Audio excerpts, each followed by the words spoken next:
to the Scrim Zone cast. We have a very exciting series today. We have my number one Scrim Zone rivalry of Metabusters versus Andromeda, and I am joined by my, I guess, crowd-voted best co-host of the Dean Gruer co-cast. So do you have any key talking points for this one? I know you've tended to do that for some previous ones. Yeah, I'm super excited for this one. As you just said, I think it'd be fair to say this is one of the more storied rivalries going back multiple seasons. As somebody that has been a part of it previously on the Andromeda side, there's been so many good matches in crucial playoff matches as well. So I'm not surprised to find us there again. As far as storylines go, I mean, I'm looking at Sarverus right now. It's the MVP of the league. The MVP of the league can't go out 2 series in playoffs, in my opinion.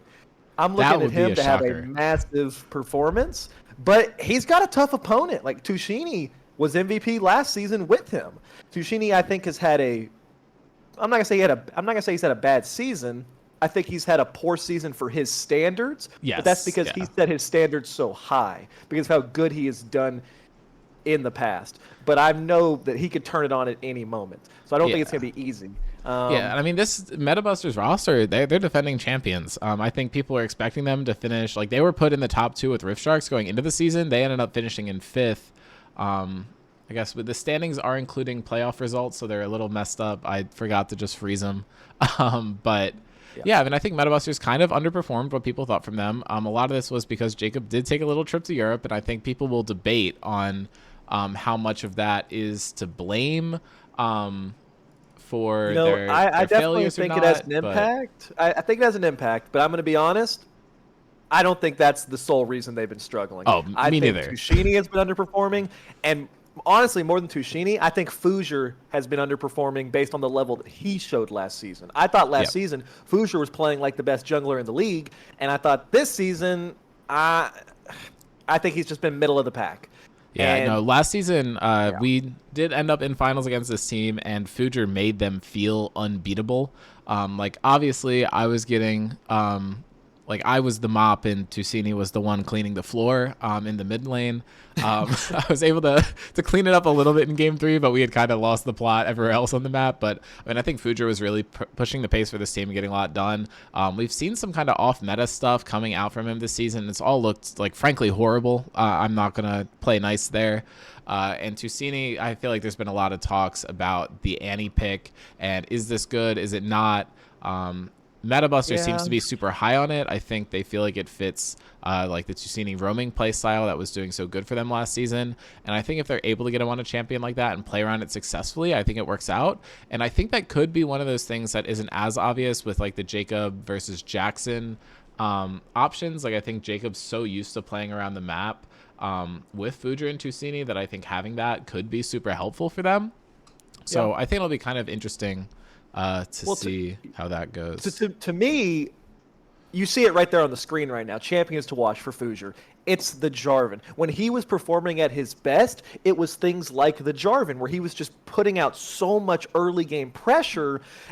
Because we know that Metabusters is a team that if they go late game, they can team fight with anyone. And I think that's where they found success this season, is they go late game, and you have Stav and you have Tushini on these late game carries that can just overtake any team fight. What the missing piece is Fujer's not giving them that really strong early game that allowed them to reach that late game so consistently last season. This season, it feels like their early games are kind of weak, and can they survive to the late game? So if he can come out and have a really strong performance, I think it could look good for them. Yeah, and I think that does make this matchup even more interesting, because I think the conversation around Andromeda this whole season has been that all their games tend to go super late. They don't tend to have quick ones.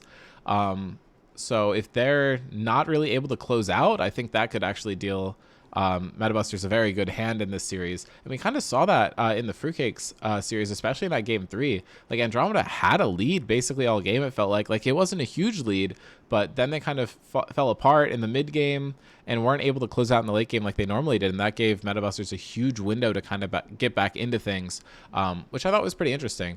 I think we'll kind of have to see if the Annie Prio is here. Obviously, the big talking point on the screen right here is going to be these two shared champions. So you have Darius and Syndra, who are both highly contested. I think it's basically pick ban away from Korn, and it's also used to be pick ban away from Bean, but he wasn't prioritizing it in the last series, so I think that could change things a little bit. And both of these players are so proficient on the Syndra pick. Tusini's KDA looks a little bit worse, but the win rate's so much better, and it is one of Sarvis' most played champions. Stav's Twitch also needs to be one to look at, and Dad has a huge champion pool that really does need to get hit. We should be getting drafts into a minute, so are there any other things that you have to talk over? So we can talk about draft a little bit. As far as that goes, yeah, I think the Darius priority for Bean at least has fallen off. Darius jungle is not near as strong as it was in the earlier parts of the season. However, you definitely don't want to allow Korn to have it, so I think there could be some value in taking it jungle if you don't want to put the ban there. We'll have to see what they do. Otherwise, Captain Coffee has been first picking Vayne on blue side on repeat. And they opted for blue side this first game, so I'm really curious to see, is that their game plan? Are they going to stick to that first pick? For Metabusters, I expect they're going to ban the Zillion. I expect they'll probably ban the Singed away from Bean. Yeah, I don't know. I'm really excited, and we hadn't even mentioned it yet, but Arnie and Korn are like the Arnie's the member of this Andromeda team that has been there consistently. He's probably played against Korn more than hardly anyone, and that's always a fun matchup. So I'm really hoping that we get some exciting picks in the top lane as well. Yeah, I think that was actually one of the matchups I pulled up on the podcast, and it really wasn't as many games as I had thought. I think most of them actually ended up being in the team format specifically. I want to say Arnie was like 7-3 up on Korn, and then Sarvis and Tusini were 4-4. Let me see, because it actually doesn't look like they've started draft yet. I think they're supposed to about a minute ago, so I will check in a bit to see what's happening. But Sarvis versus Tusini is the one we've talked about the most, so I think it makes sense that it is the featured matchup. Sarvis, as I was saying on the podcast, I think just aura farms the KDA a little bit and gets it high, but they're basically pretty evenly matched, and I think Tusini's the better performer outside of the team format and in the individual matchup, and I think Tusini does have this huge roaming playstyle. Like you see Ari, Lux, Talia, Katarina, all of those are super heavy roamers, and even in the independent matchup between the two of them, you have Triss, Twisted Fate, Asol, super roam heavy stuff. They've actually both played TF against each other, even though it's not one of their higher pick champions, which is interesting. Also, Sarvis' most played Tusini being Kaisa is super interesting because it's actually the champion he's played the most this season, as it was his highlight in the award show. But we are into draft. I think the double ADC ban versus Stav and the Darius ban for Korn makes total sense. I think Fujer has some champions that you do want to ban, but he hasn't been performing super highly. But he is just going to get access to this Jarvan uncontested. And Arnie losing some of the Jax prio, and it is just going to first pick the Renekton into this matchup, I think mainly because it's such a good denial into Korn. And they're missing 3 champions that they probably would have first picked all of them with the Zillion, Singed, and Syndra. I tried to say both of those champions at the same time. Yeah, they opted away from first picking the Vayne, and they just gave Arnie his Renekton. Bro. You banned the Darius to cover him. We haven't seen Arnie Renekton very much this season. He's really been favoring other picks. But I think it's fair to say that he had kind of a poor showing on the latter 2 games that they had lost on the Jax and the Fruitcakes. So clearly wanting to go a little bit back to basics. Arnie's Renekton, the season that he won the championship on Andromeda, was like unstoppable. I mean, he was picking it every single game. It wasn't banned and played it really well. So I'm excited to see that. The Ornn is just a classic Korn pick. It's not going to lose hard to the Renekton, and it'll set up a good team fight scaling comp, which is exactly what Metabuster wants. And right now, when you see these Andromeda picks, yes, Vayne is scaling, but they have already opted into this early aggression of Xin Zhao Renekton, and there's going to be a lot of pressure for them to close out the game. Yeah, and we actually did see the downfall of the Jarvan into Vayne in the last series that Andromeda was in. I think it had a lot of value into that pick specifically. So good pick from Coffee to get it here. And this Tristana can be either. Stav, I know, has a good Tristana. Tusini has a good Tristana. Very valuable flex, especially when the mid lane isn't locked in for Andromeda, but I believe it's probably going to go ADC as a counter to the Vayne. Yeah. But it's actually super interesting seeing Bean lock in the Xin. I don't know if we've seen that before him. I would not be surprised if we pull up the champ assets, and that's a first timer for him. But the top side for Andromeda is so Yeah, aggressive here. he was hard favoring Vi in recent weeks, but chosen to go for the Xin here. Must prefer that matchup into the Jarvan. And yeah, I like the Tristana. It's probably going to go to Stav, but it is a flex pick, and you're Yeah, giving actually, real Tushki quick that last though, pick on red. these 4 bans are all champions Jacob's played, and 3 of them pair insanely well with Tristana. So I'm actually wondering if maybe Trist is going mid and Jacob's picking something else that'll synergize with a different ADC. I think we need to see the support locked in here for sure, and I don't even know what's left in Jacob's pool. The Braum is a newer addition for him. I haven't seen too many games that he's played Braum that have looked great. But definitely excited to see how it works. I It's think very the Bard, good I think the Bard would go. The Bard has snuck through draft. I know Dad has Yeah. not had as much success on it with this roster as he has previously, but I could see this being a good Bard angle, or potentially, I don't know, whatever Dad goes with. He has a wide champ pool, but Sarver is here having to blind pick is really going to be interesting.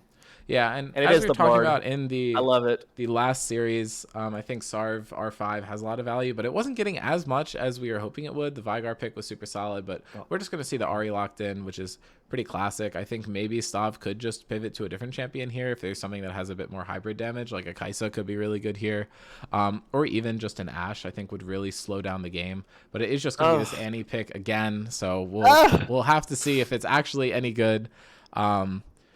But yeah, I mean, I want to believe in it.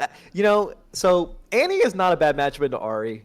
You can blow her up. The problem right now that I'm going to see is this new Ari build that I assume Sarvers is going to go builds you so much health that you're actually really hard to one shot. So we'll see how the Annie goes. I think Annie's also a champion that can get picked off pretty easily by something like the Bard roams.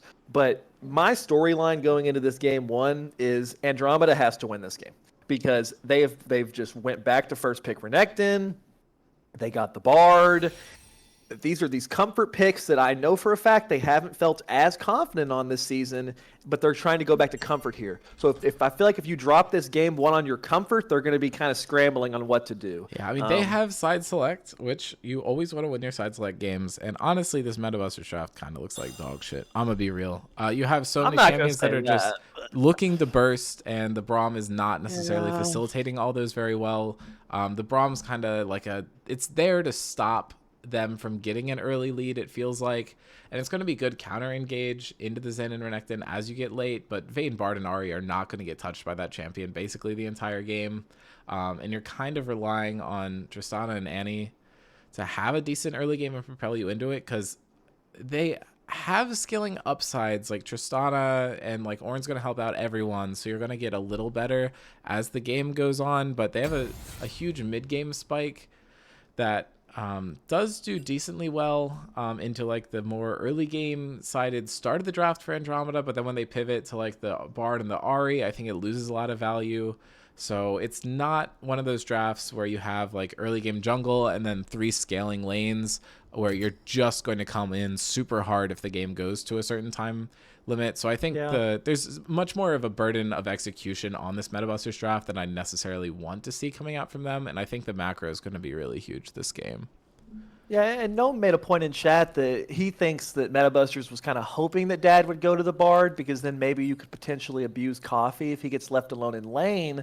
But to me, Braum's not really a champ that gets to do that. I would have liked to see them pick Jacob's pick on 3 before, because I think either Leona or Nami would have fit really well here, and you don't get either of those, and we'll see how the Braum goes, but it's not exactly a champ that just can force onto an AD carry that's left alone. So if Coffee is positioning well and not greeting his positioning in the lane, I think he could actually be pretty difficult to punish, even with the aggressiveness of something like the Tristana. Yeah, especially when Vayne gets R. She can just press R, and then Tristana has to stop stacking your bombs because she can't see the opponent. I don't know. I think there's a lot of disengage options. You have the Condemn. You don't really need to worry about using it for Braum because it's so hard for Braum to gap close. He has the 1 dash, but he kind of needs to hit R on you to get anything done. So if they're looking to punish the Vayne, they'll need to commit either the Annie or Jarvan there, in my opinion, to really do it successfully. I don't know. It's a tough spot for these I don't know, carries on Meta Busters, and I think Andromeda just gets to play the way they want to. They have scaling in the Vayne and the Bard, super hard aggression on the top side, and the Ahri to kind of bridge the gap between the two, where she's able to play both sides a little bit and has a strong mid game spike. So there's not a single point in the game where Andromeda's really weak, and Metabusters has many points in the game where it feels like they could be really weak if they're not playing like as optimally as they need to. So Yeah, I don't know. I think the Ari pick makes a lot of sense. You're exactly what you said. It does kind of bridge the early to mid game. That new build that Ari does is definitely a little weaker on like one item spike, I think. But Yeah, I don't think you she care just when you have gets Renekton and so Zinzao bruised. as your top side. Yeah, like though. I'd really like to see them just pushing the tempo. I think tempo is the key word for Andromeda this game. They got to just be pushing the tempo constantly. I think they should be taking early drag. I think they should be taking early grubs. Yes, the Jarvan can be aggressive, but it's hard to gank a Renekton who's not super overextended. Yes, Ahri without ultimate is gankable, but as long as you've got some ward coverage down, it's hard even with Annie stun to actually set that up if Sarver is like leaning the right way. And then Vayne and Bard are going to be hard to yank. So it's going to be a lot of pressure on Fuzier this game. And I think the issue is if he makes a bad gank and Bean is there for the counter, I think you just get turned on immediately by the Zinzao. So to me, it's going to be a lot of pressure on Fuzier to allow them to get through this early game, hopefully in an even footing if you're Metabusters. Yeah, I mean, I do want to take a look at some of these champ highlights. I think we're taking a little bit of time to get into game, but looking at the season records, Bard actually hasn't won all season, and I think actually Annie hasn't either. So I think both these champions are definitely things that we had a question mark around. So for Dad, it's like, why isn't he picking this champion as much? And for Annie, it's why are we picking the champion so much? So kind of a bit of a duality there. If you squint your eyes and kind of cross them a little bit, Vayne and Tristana look like they have the same win rate, but actually Tristana's 5-1 and Vayne's 5-11. There's been a lot of heavy Vayne priority. I honestly feel like Teddy just had a really good game of it, and then there's the whole true damage thing. So people have been picking it a lot. I don't think it's been performing super well. Tristana's looked really damn good this season, but Yeah. the junglers are basically even, the top laners are basically even, and Ahri's just been perma prio, so I don't think there's anything too surprising there. This is actually fascinating to me, though. Dad fathers Jacob is what I'm seeing. Yeah, Arnie and I fathers mean, I don't Corn think is what I that's immediately jumped to. yeah, that's not necessarily surprising, and we've already talked about the Arnie Corn and Sarvis Tusini matchups. Stav appears to absolutely giga stomp Coffee. I'm sure this was just a sign-up game. Okay, they've dodged the lobby again. I don't think we're ever getting in-game. Someone must have... Okay, Tusini's client broke. Okay, this one might be a bit of a long one. I'm not expecting to get to bed before midnight anymore, but it is really interesting that Bean and Fuger haven't played against each other at all. I find that fascinating. Yeah, it's going to be such a fun matchup, man, because Bean has been so good this season. I mean, he was properly awarded the second team jungle. I mean, he's just been so good. But he's went more towards these meta picks in the latter half of the season, whereas in the early parts of the season, he was really demanding a lot of respect to his off meta picks. Yeah, and I mean, I think both of them do have some off meta picks. Bean tends to be the one who performs a little better on them than Fuger, but both of them do have a pretty wide champion pool, so I'm excited to see how this ends up. But I mean, pretty standard champions picked. We have the two spear guys from Demacia, so I don't know. I think that might lean slightly in terms of Fuger's favorite. I think Bean has had more success with the off meta stuff, like you were saying. But I mean, his vibes looked really good, and when he's played more conventional champions, I think it's been solid too. And while we're waiting, I think we can just kind of look at the broader picture here. I mean, you have Andromeda, who was, for the majority of the season, the first ranked team. They only lost one series in the regular season, and it was the very last series. They went into playoffs as the 2 seed, had a super competitive series against Fruitcakes, who's been performing amazingly, and because of that, they dropped down. And who's their opponent? The 6th seed. Metabusters does not feel like a 6th seed going into playoffs. Metabusters is the defending champions. So you have one of the teams that has looked the best all season going against the defending champs last season. I mean, this is a battle of 2 titans. This is a battle you would not expect to have in playoffs round 1 or round 2, whatever you want to call it. Yeah, I mean, it's going to be tough for both of them. I think whoever ends up winning is actually going to have a huge challenge in Big Bananas, too. I think that team was a little slept on. There was all the, fraudulent talk. But, I mean, if you know ball, you knew that was all kind of a little fake. It was obviously pretty funny. And I think it sucks for Inferno that they did have to forfeit that first series. But it's not like I think any of the teams this season, with the possible exception of SKT, No Flame, I think they had a fun season too, but I think all 7 of those had a reasonable shot at doing very well in playoffs. I mean, I think we've had one of the closer seasons that we've had. We do tend to have a bit of a flop team every time around, so I don't know how much I want to credit that, but I don't know. It's been a close season. There's basically every team in playoffs that was in playoffs that's still in playoffs. I wouldn't really want to play into any of them. It looks like they might finally be getting in, maybe, but we can take a look at the champ matchups now. If anything sticks out to you here as being surprising.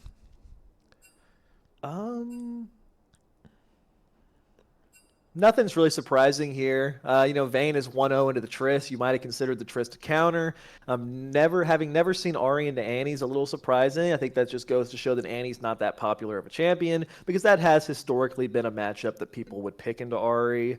It's going to be a lot of pressure on Sarverus to position well. Like, he is slippery, and yes, his build is going to give him a lot of extra health on the Ahri, but if you miss position one time, there's one-shot potential even when you consider all the health and all his dashes. If it's an Annie stun into a Jarvan knockup and Tristana gets to hit you for that 3 seconds you can't move, that's a one-shot, not even to mention Braum. So a lot of pressure on the Andromeda members to play the fights well. Yes, they're all going to be hard to kill due to, Xin Zhao has his ultimate. Renekton and Ahri are both going to be health stacking. Vayne is really slippery, but if you overstep that line, the Metabusters comp can burst out a single target really effectively. Yeah, and we've now restarted the client like 2 more times. Things are not going well. I think Tusini's restarting, going interestingly. But what sticks out to me for the champion matchups is actually there's 3 that we have data on, and all 3 of them are in the opposite direction of how they were picked. So Ornn was picked as a counter to Renekton and loses out. Xin Zhao was picked as a counter into Jarvan and loses out, and Tristana was picked as a counter into Vayne and also loses out. So maybe these are all like fraudulent scrims only win rates, obviously pretty low sample size on a couple of them, but just something I found a little interesting. I don't know how it goes overall. I mean, I know Ornn has a very high win rate into Renekton, but those who know that Renekton actually bodies the fuck out of him in lane. It's just that Ornn tends to have scaling options. I'm not going to pretend I know enough about jungle to have an accurate read on that, and I do know that Tristana is theoretically a counter into Vayne. Should have a good time in lane, and I think that hasn't happened in Scrim Zone over this one game. Of course, not a huge sample, but I think that probably just happened because we play to cover our lanes a little bit better than people would in solo queue. Yeah, I mean, anytime there's a super low sample size in Scrim Zone, it's hard to get a true read. The truth is that the level of players, especially when you consider Scrim games, can be pretty huge as far as differences. But the top lane matchup, I do think you can gather something from. Yes, Ornn is this traditional counter, but as you just said, Renekton still wins that lane. And the players in this server that have consistently picked Renekton are usually pretty competent on him. And even if eventually Ornn gets a tanky to a point where Renekton can't do much into the Ornn, Renekton players who are confident on the pick know how to get their lead and then push that lead into advantages in mid-game team fights. I think you saw Avery do a really good job of that in the playoff series he had, where he blind picked Renekton, Pantheon counter-picked it, but he got such an advantage that he was able to put a huge impact out on those early game, mid game team fights. So that's what I'm looking at for Arnie here. I expect that Xin Zhao will put some attention top lane. I expect that Bard will put some attention top lane. And if Arnie gets that lead, it's going to be really crucial for him in these team fights to mark out the Jarvan and kind of be a threat that Jarvan can't potentially get past, or someone that Annie can't walk past to try to reach the Vayne, to try to reach the Ahri. Yeah, I mean, I think the range advantage here is definitely interesting. Vayne and Ahri are pretty close range too, so I think maybe it'll be a little easier for them. For meta busters, just because I think the carries from Andromeda would have to walk up a little closer, but this overall is just a very short range game. There is a lot of gap close for the junglers, and then the top laners have their little dashes, and then there's the Ornn W. And Bard and Braum are decently mobile, so this isn't going to be a very traditional front-to-back game. I don't think. I think this is going to be a game where people collapse on the carries very quickly, and it'll be on how they use their movement abilities. With the Ahri ult, Vayne Q a little more underpowered since it can't get through walls, but and then Tristana Hop I think are all going to be very critical here. Ahri or Annie being the sole immobile damage carry out of the mid and bot lanes is kind of interesting to me, so I wonder if it's going to be easy for her to get collapsed on, or maybe if like a Banshees will get purchased to try and defend from the charm, or like the Renekton stun or something. But Annie kind of just needs to blow her combo and she's kind of fine as long as Tibbers gets out. I'm really looking at Dad this game on the Bard to mark Annie in these team fights, to look to potentially even start these team fights directly onto the Annie. If Annie gets Bard ulted, and then you can have an immediate charm or a Xin Zhao type follow-up, and Annie isn't actually getting to put her ultimate on who she would prefer, the damage on the Metabusters comp could start to look a little sparse. So I'm really going to watch Dad this game, because Tristana, Jarvan, these carries are going to be hard to hit. They're pretty mobile, but something like the Annie is very, very vulnerable to Bard. And Annie's also a champion. It's one of these champs that when you have Flash, you're an entirely different champion than when you don't have Flash. So it's going to be really crucial for me. Bard, Xin Zhao, Ahri need to constantly be trying to burn this Annie's Flash with aggression anytime you can. Because if an Annie doesn't have Flash, her playmaking capability is so much lower than when she has the ability to look for those flanks, to look for those huge multi-man Flash R's onto someone like Vayne. Yeah, I mean, I think we'll just have to see how the game goes. We're finally about a minute away. This was a very long one. But yeah. I don't know what was up with the client. Hopefully this is not a recurring issue as the series goes. But past performance is the last thing to look at. Arnie is the most comfortable on this champion by far with 34 games. And then I think it does go to Korn, who's 5-8 on the Ornn. And then both Fujer and Dad are 7-3. It's Dad. Dad is the most comfortable, maybe outside of Arnie as far as champ mastery goes. The Bard KDA, he picks it in good spots. There's a lot of pressure on him to perform. Jesus that's Christ. An insane KDA. I don't know. That with 3 losses and 10 games is like, that's so ridiculously good. I cannot stress that enough. But finally, we are somewhat loading into game. Yeah, when the Bard loses, it's not because of the Bard. Normally, I'll say that right there. And I think the 10 KDA proves that. Yeah, for sure.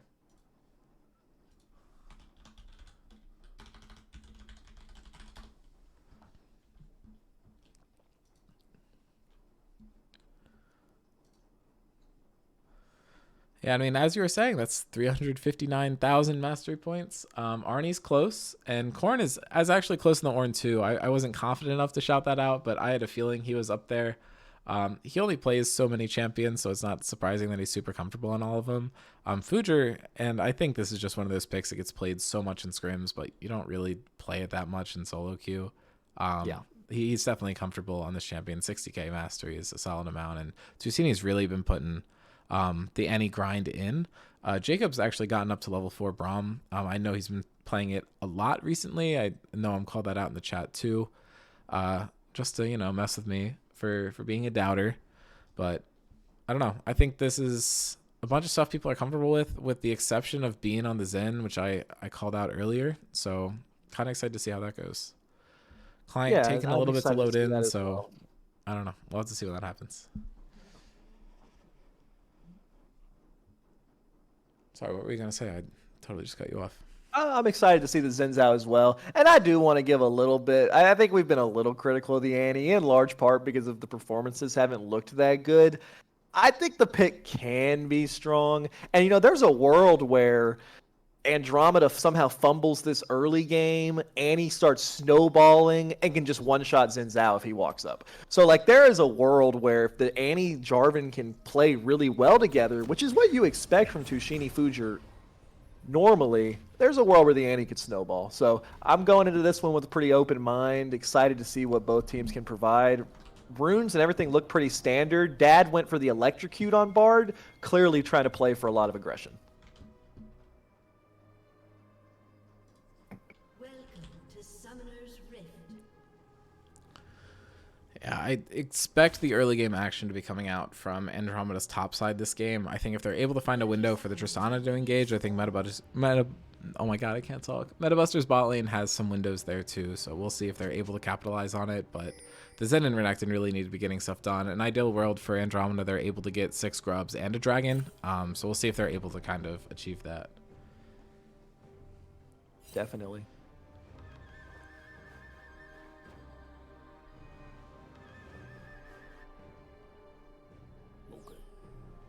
Minions have spawned.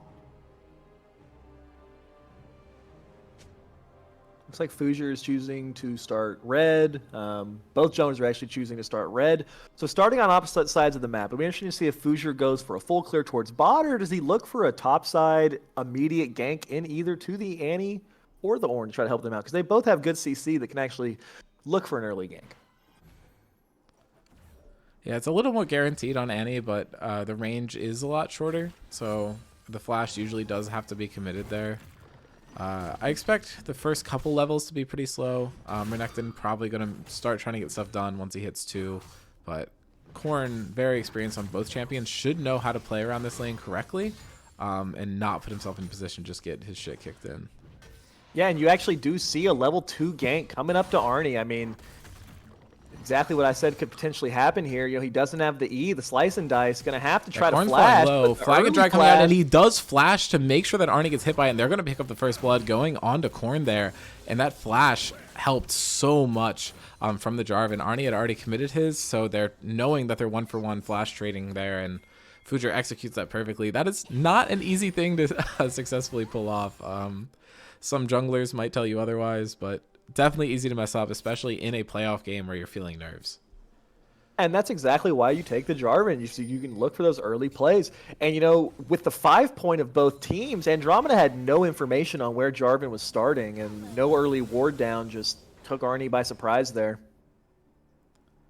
Yeah, and I mean, that's the way to punish the Renekton. You just don't even let him. I don't even think he was 2 yet.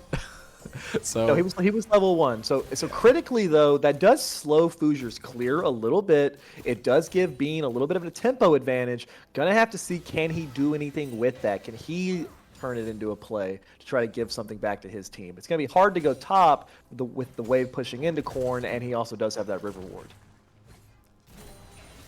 Really, Bean's not actually going to have a lot of options when he finishes this camp, because mid lane's not really going to be gankable here, and neither is top. Bean may just have to back and try to go contest top or bot side after he gets crab. We'll see.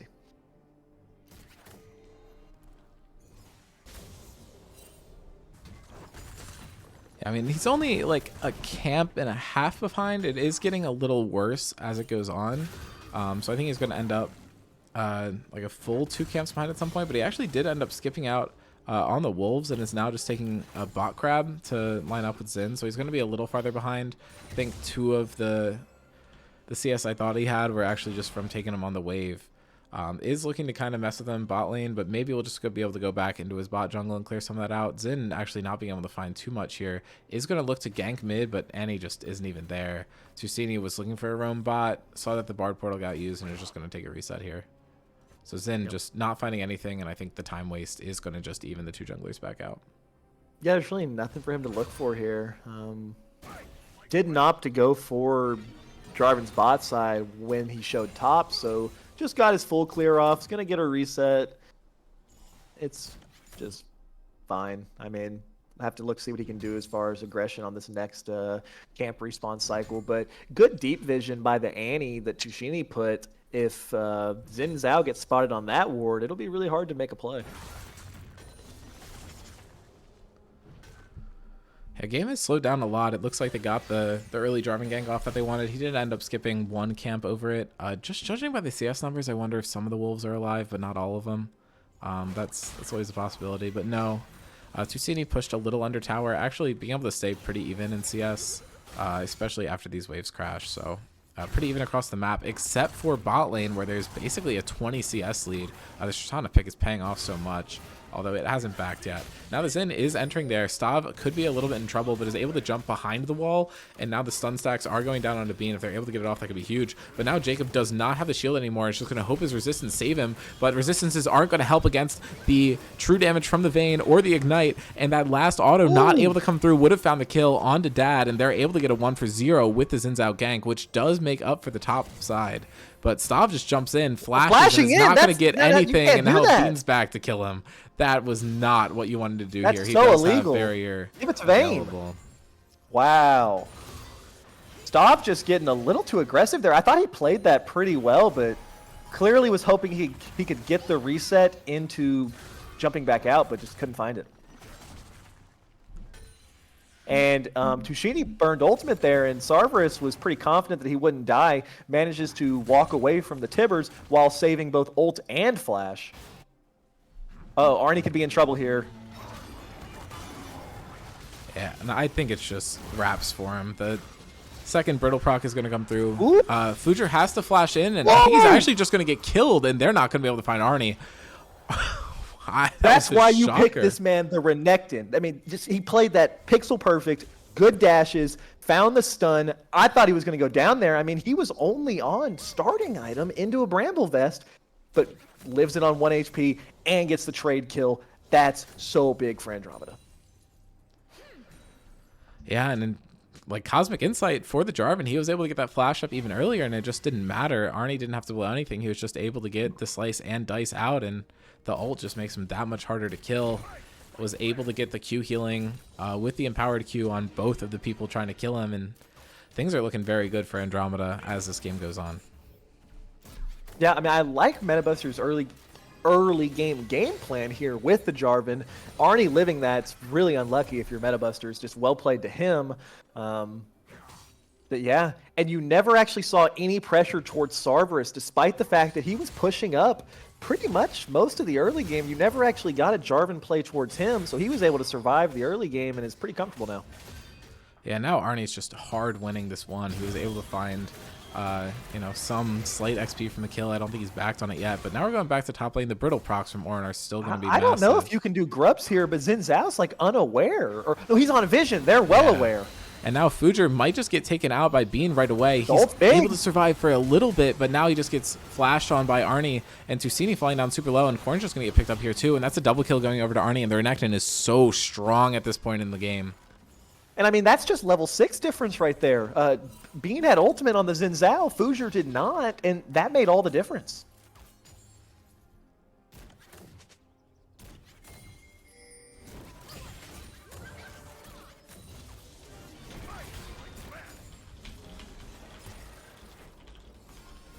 And I mean, at this point, looking at about a 2K gold lead, just under.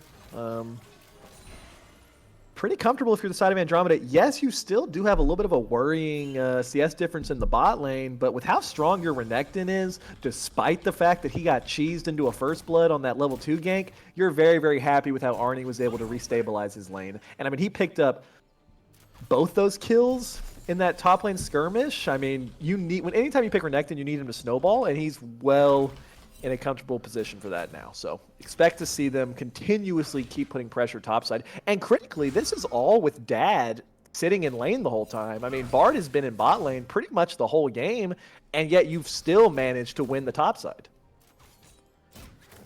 Yeah, I mean, they dedicated all their resources to try and put it behind. Jarvan, I don't even think has ganked a single other lane or even applied pressure. And I mean, Corn's still behind, and that skirmish went so well for them. I mean, you see the draft. You know it's an Ari Renekton, Xin Zhao topside. You should know that you just don't want to even consider contesting the Grubs. Maybe go for a steal on 1 to stop the 6, but that was not the right objective to go for. And where they did have a chance, where they have that strong early game, Tristana, they don't even try to go for the dragon. It's a bit tough. Yeah, I agree. I think that is a pretty big misplay on the side of Metabusters because Annie didn't have ultimate for that fight, I'm pretty sure. Fuzier was only level 5, and you had full information that Xin Zhao was level 6. Yes, he was on a ward, so they must have felt like they were going to pick him off, but just a bad decision to take that.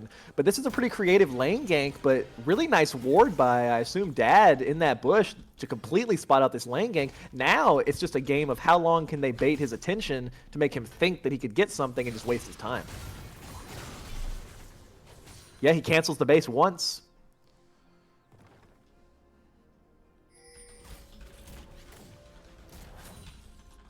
Okay, only cancels it once, manages to not waste too much time, but it's going to be a Raptors invade, although with Sarver's backing, Bean has to be a little bit careful here, but I think he does manage to just steal that camp away. Really, really well done by Andromeda. It's a really crucial ward in that bush, and Fuzier, after a really great level 2 gank, has had trouble finding anything else.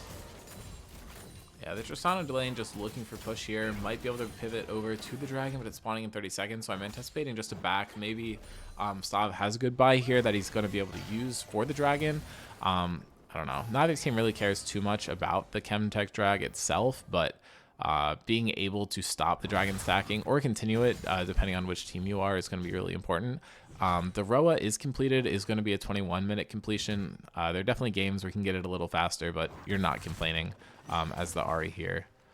No, it's a pretty solid Roa timing. I mean, if you can get it any time before 11 minutes, that's pretty solid. To get it earlier than that, you've got to manage to get a few kills. Farming really well. I mean, but Stav also farming really well. The Tristana will eventually get a moment to try to make a play with how good he's farming. And Annie not far behind at all either. And any TPing in this fight, it looks like both teams are looking to scrap here, but Jacob just gets caught out immediately, gets charmed. They're able to stop the Xin from going in too hard, but Jacob's now lost half his health, not going to be able to hit onto 2, and now the Xin Zhao ult is coming through. They're able to find the stun on Bean in the pit, but he's able to dash out, is able to take down Tusini, and now Stav is just trying to free hit, but Jacob's going to get caught up, and the Bard ult is able to find 2. It isolates Jacob. He's just going to get taken down, and that's forces the flash out of Stav. Future's still here with flash. Could maybe look for a steal, and Stav's actually still pretty healthy. Could be looking for something.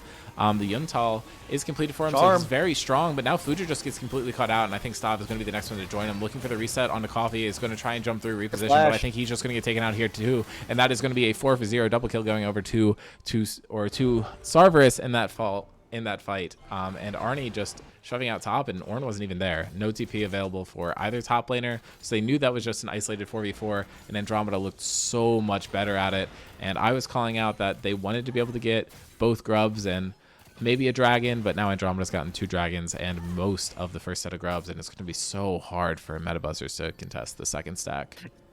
Yeah, that fight really went bad for Metabusters. It looked good for a moment. They tried to catch out Jacob, and they did catch out Jacob, but he actually found a really nice ultimate onto 3, which Fuzier turned into a really nice knock-up into ult combo onto 3. And I thought with Annie showing up that there was a danger of Andromeda just getting one shot. Critically, Sarverus was able to use the Ahri ultimate to, I believe, dodge out of the Annie combo.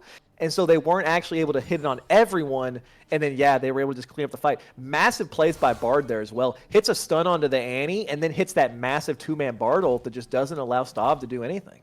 I mean, they play that fight so perfectly. They're able to find the Ahri charm right at the beginning, get so much damage down onto Jacob, and then the perfect isolation of the Bard ultimate, making sure that Jacob gets killed, and then force the flash out of Stav was just so critical there. And Bean was able to dash away right as he was about to die to secure the kill on Tusini. Just every part of that fight was so good. Yeah, and I mean, right now the only kill Metabusters have is the level 2 gank. Not exactly what you want to see here, and just Andromeda playing a really clean game so far.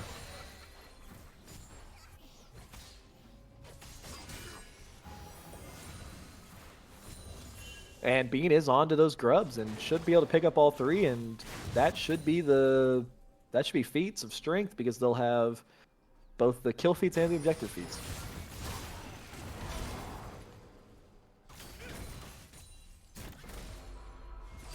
And this is what, a 4K gold lead plus 2 dragons and a 4 grub advantage, and Andromeda has such a strong early game, especially good for them, as we were talking about in draft, that they just need to be the ones forcing the pace of the game, keeping the tempo up, and I think this just feels a little bad for Metabusters. They have not been able to get anything done with their roams. The only good play that they've had was that level 2 gang coming out from Jarvan. The Annie and Jarvan haven't been able to work together too much, and now Annie's kind of up in no man's land. If Bard finds a good ult, they could be able to collapse, but he's playing pretty conservative with the Bard ult, which I think makes sense. You don't really need to force it. Yeah, and at this point, if you're Metabusters, you're really just trying to... Here is the Bard ult, though, and Xin directly on his head. The Tristana ultimate is there to save him from the Xin, but actually Jacob's just able to hop out too, so that is an ultimate expended and exchanged for 2 ultimates, but no kill. Yep. And yeah, if you're Metabusters here at this point, you're trying to just scale. You want to get items on Tristana. She does have a pretty big range advantage as we get later into this game. You have the Ornn, obviously, but critically, the one thing I really don't like about the Annie pick is Metabusters oftentimes does look really good when they go late game scaling team fight. Annie's not the same kind of late game power mage that some of these other picks can be. So I think it's just putting a lot of pressure on Stav to be that pretty much sole late game carry. Yeah, and Annie is, I think, the only champion of the game who hasn't completed the first item, so Tusini's just really behind on tempo. Bean and Ahri are both here, so Corrin is not as safe as he might think. He's going to flash, and actually, I think the fight just kind of baited them a little bit, so Ahri and Xin just kind of peeled him out for him. But Tusini, able to find a huge stun here, is able to hit Coffee and Dad with a lot of damage, and I think Dad should just end up falling down here, but Stav does not have the flash available to him, so he can't flash to get the auto reset, which would have given him a hop reset, which would have for sure killed Dad, and he's just not able to find it, and Vayne just passed directly towards mid lane and gets out safe. Yeah, that was almost Dad such a huge play. Missed the stun through the wall when they came through the portal, and I thought that might let him go down, but just pretty fast, pretty tanky with the armor and the health he has right now. And yeah, I think the reason Tushini was so far behind on his build was because he built an Amp Tome before he actually finished the Malignant, so he delayed himself about 400 gold there. But now he's onto that first item. Corrin is probably in a lot of trouble here. You do have TP on Annie, but I don't know if you actually want to send it up here just to cover this. Yeah, I mean, Corrin tried his best there. Does actually manage to force out the flash from Xin, but Stav actually able to pick up the first turret, which is the only feat that that team is going to get here. Tusini could fish for something, just immediately books it for the roam as soon as he gets that stun stacked up, and there could be trouble brewing here. It's going to be a 4v2 in favor of Metabusters on this dragon, and they could be securing their first epic monster of the game, unless you count the 1 grub, which I would not. Yeah, no Bard ult here to delay. I assume they're just going to be able to take this down. And yeah, it's a good counter. Oh, that was close. It dropped to 9 HP, and Jacob's now getting collapsed on. Does have to force the W out immediately. Does drop the ultimate, hits onto 2, and Coffee's here. Could be looking for a pin on the wall, but I think it's just so hard. They drop. But now the charm hits onto Jacob again. The counter ult from Annie is there, and they're able to trap 3 people in, but they all hop out immediately. Fuger's hunting for Dad, and they're able to find a shutdown for Stav. Stav does have a jump reset, or not in the fight. Does have TP, but choosing not to commit it yet. And Sarvis was looking for something, but I think they're just going to take the 1-for-1 and disengage. And the even trade for Metabusters is honestly not that bad. You take it. Yeah, and that's the danger of Andromeda. If they go too far forward, the combo that Metabusters can put out is very bursty, and it's very crowd control heavy.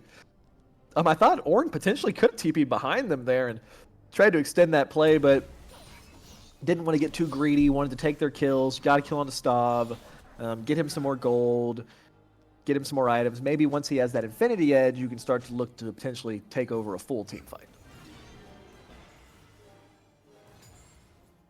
Yeah, game is slowing down a little bit. There's not going to be an objective to fight over until about 4 minutes. Otacon's spawning a little bit sooner, but I don't think anyone's going to be flipping the game on a 20-minute Otacon at this point in the meta. I think we've all realized that that's not the way to do things. So you're just going to kind of have an Annie roaming around with the Tibbers in her back pocket and maybe looking for a play. Is not going to have teleport available for a while. Critically, the Xin flash is down, so I think that stops some of their initiation power, and flashes are up for basically everyone that won't get to live very long on Meta Busters. But now they're looking for a play onto Bean, and they could find him here. They're going to get... No ult. Oh, but they completely whipped the second part of the Ornn. It doesn't matter, though. It's zoning. It's a zoning ult. Yeah, 1 for 3. Yeah, Bean just a little too far up there. Didn't have the his team in a position to back him up, and without ultimate, he's just in trouble. Yeah, and Ahri ultimate does come out there. Tusini hard, was not able to find the stun with his ultimate because it just came up. Does have to flash forward, is going to flash stun, and that's going to give Tibbers a boost, and he just runs him down. And I think this is going to be a solo bolo in the side lane. Good stuff coming out from Tusini, and he's brought this a little bit more even. Yeah, and he won that, I think, down an item. He only has the no, I don't think he had the Leandri's completed yet. I think it was more even, but so down still, I mean, that's you pick the Annie counter pick. That's what you had to have happen. So really, really well played by Tushini. But Sarverus he opted for that fight. He ulted in aggressively. There's no world that Annie can ever actually solo kill you if you're playing safe. He didn't think Tushini had that in his bag to pull that out. Well played to him. You're still down 3K gold, 2.5, or whatever it is. You're still looking at a pretty tough team fight coming up at this next, probably the Dragon objective, but MetaBuster's doing a good job to claw themselves back a little bit.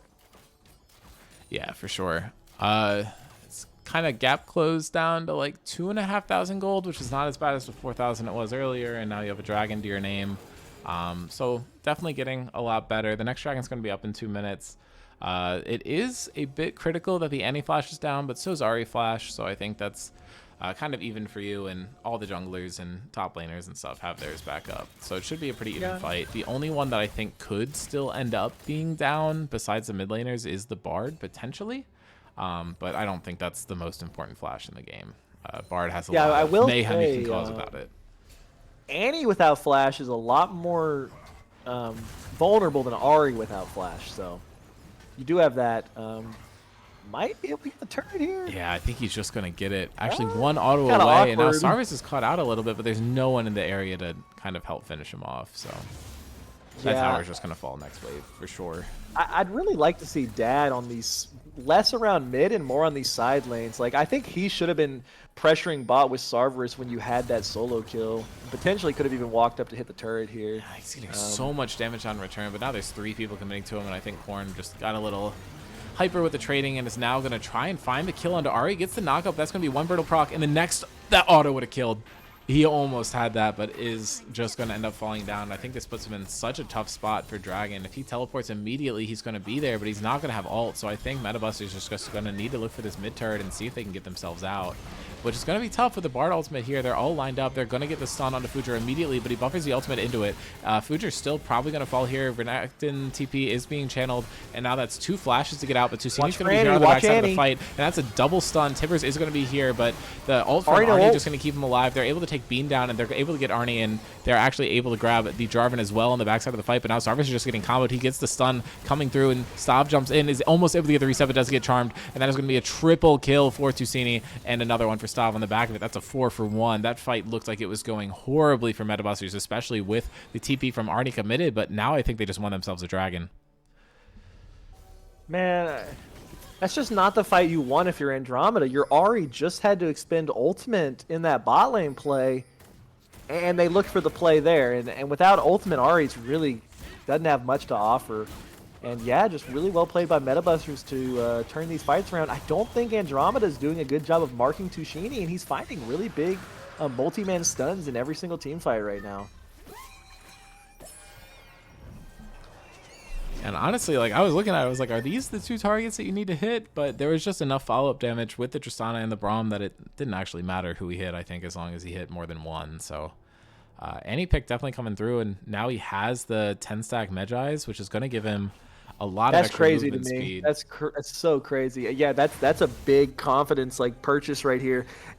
You gotta shut him down. They need to get their lane assignments right too. Ahri, yes, died to Annie, but Ahri is who needs to be matching this Annie. You need to have Ahri in the side lane against Annie, and then you need to use Bard and Xin Zhao to pressure Annie. Blow the flash, get a kill, try to shut down these Magi stacks. Annie's not a champ that can overextend in the side lane by herself, and they're kind of just letting Tushini do it.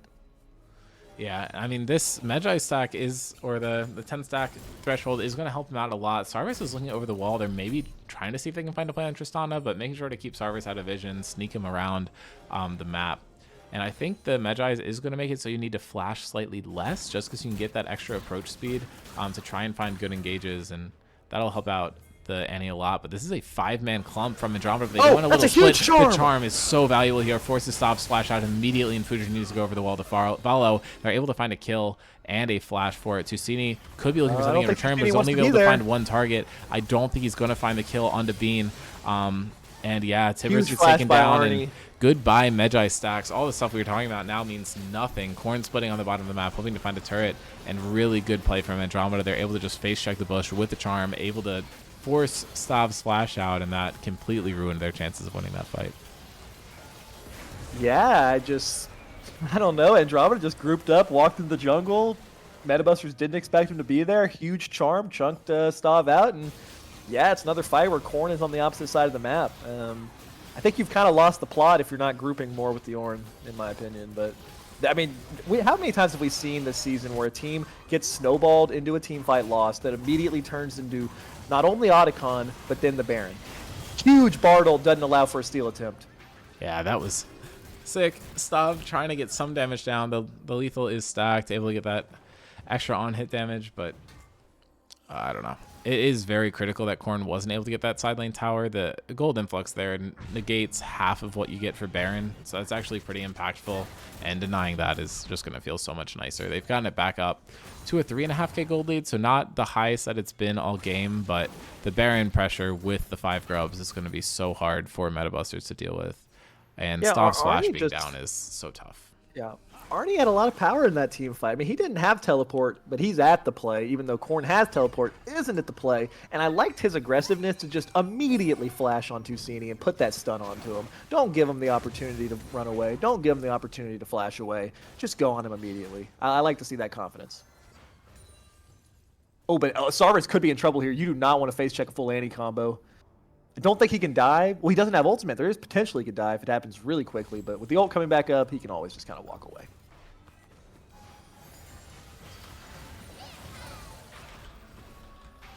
Yeah, I mean, but what that does, critically, combo, what that does is it really delays the Baron push pressure, because now Ari will have to back and won't have ultimate. And that's the one thing about this new Ari build. You don't go Malignance. Your ultimate is actually a little bit more of a realistic cooldown. With the Malignance build, it's always up. With this new Ari build, when you burn that ultimate, it's a little bit more of a cooldown. So kind of delays their Baron pressure. And you definitely want to see them crack at least a turret, because as of right now, they haven't taken anything with the Baron yet. Yeah, I mean, that is good for Metabusters, and it's so hard for Andromeda to push into them when they're fully grouped. The Brahm's able to get so much value, but just when he's not there to protect the rest of the team, that's when things get a little rough, and that's who they were able to find in the bush. They just found the Triss. They just found the Jarvan. They weren't all really prepared to protect to defend it. Ari ult actually up much sooner than Tusini's ultimate, so they should be able to just get this mid tower. Cooldown is still hilariously low, I guess. Yeah, it's already back up. Of course it is. And with flashes up on Ari and Vayne, it's really difficult to actually find a kill on the side of Metabusters onto those evasive carries, even with things like the Jarvan, Annie, and Braum CC.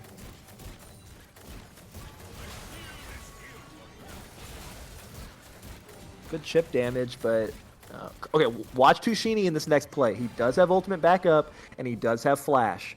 Not quite level 16 yet. That's a pretty big power spike for him, but all eyes got to be on Tusini to find a big another huge engage from Sarvis, and able to pick off Jacob immediately. He was there, but wasn't able to protect him. And this Bard ult is a absolute 3-point bomb, able to find the 2 critical carries, and they're just going to use that opportunity to burst down the dragon and get better positioning on it. And that is not going to be Soul, but it is Soul Point, and they're lined up to take the next one.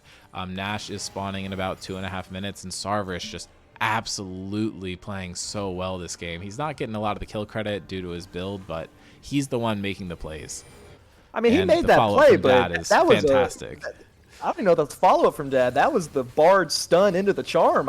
Credit to Dad on that play in my eyes, but Sarvis that's the thing with this build is you can go so much more aggressive because there's so much less threat of you actually getting bursted, and he's done a good job outside of that one solo death in the bot lane of just really playing the Ahri to its limits, finding good charms. I mean, Captain Coffee having a nice game as well. Yeah, that farm lead is pretty massive, but he's on 3 items. He's putting out damage in team fights. He's not getting caught out. And if you're Andromeda here, you're kind of just happy with where this game is. Critically, they didn't really get that much out of the Baron, though. They didn't even break a turret. So Metabusters did hold pretty well. The gold lead never extended from that 3K amount.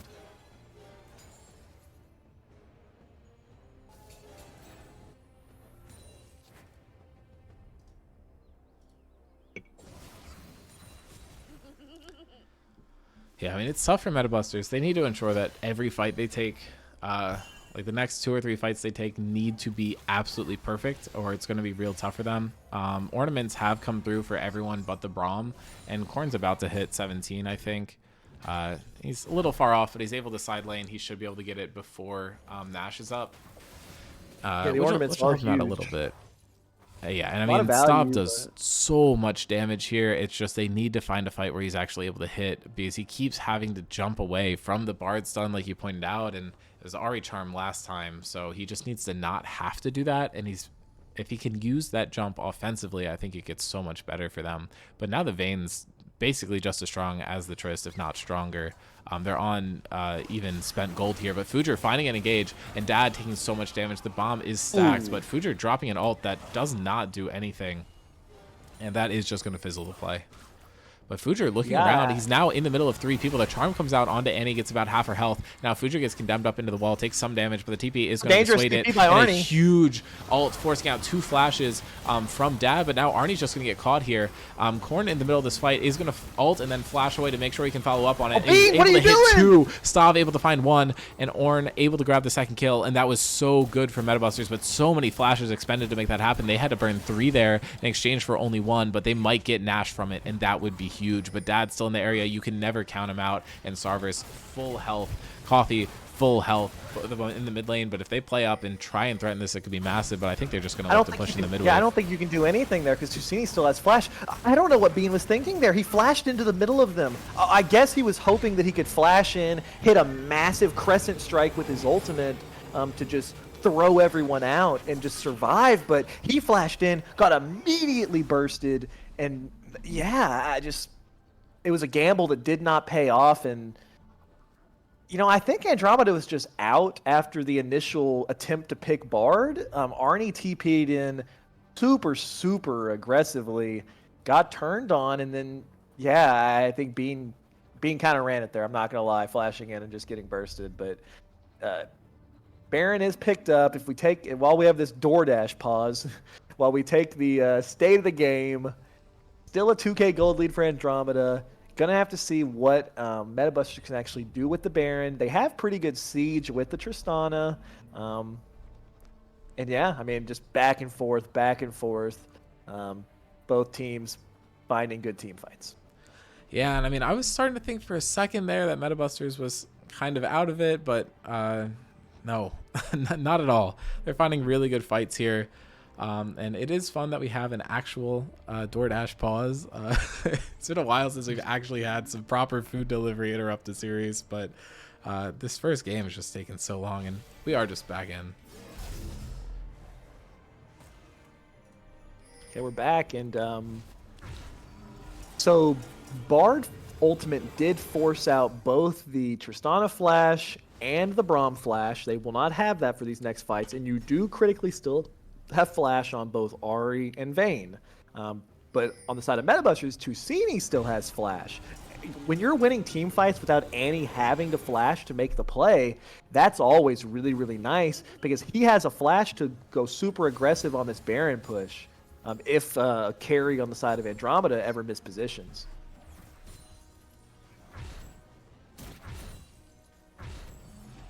We have Dragon coming up in a minute 20. That would be Soul for Andromeda if they manage to get it. It'd put Metabusters at Soul Point.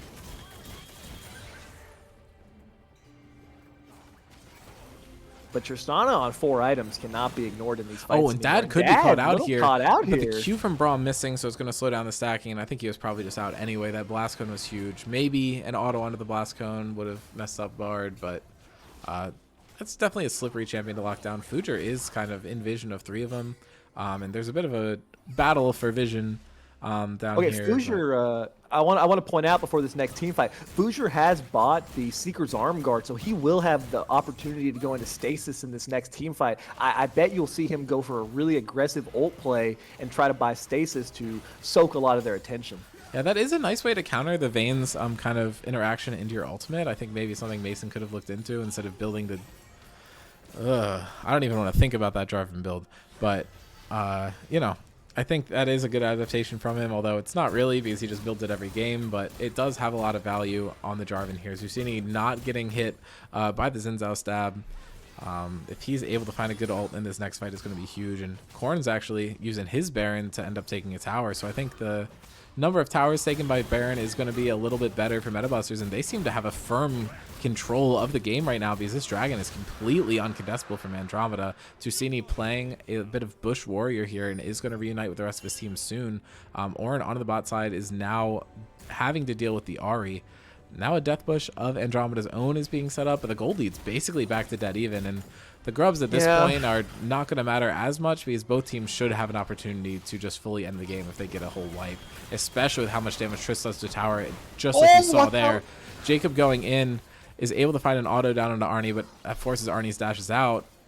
And yeah, Andromeda's clearly feeling really pressured to end this game soonly. I mean, Arnie has started buying Iron Elixir instead of putting that gold towards his next item. So clearly thinks that these next couple team fights are going to be just pivotal. Bard might be able to look for an ultimate here to try to find a pick onto Annie, but it looks like they're just going to get out.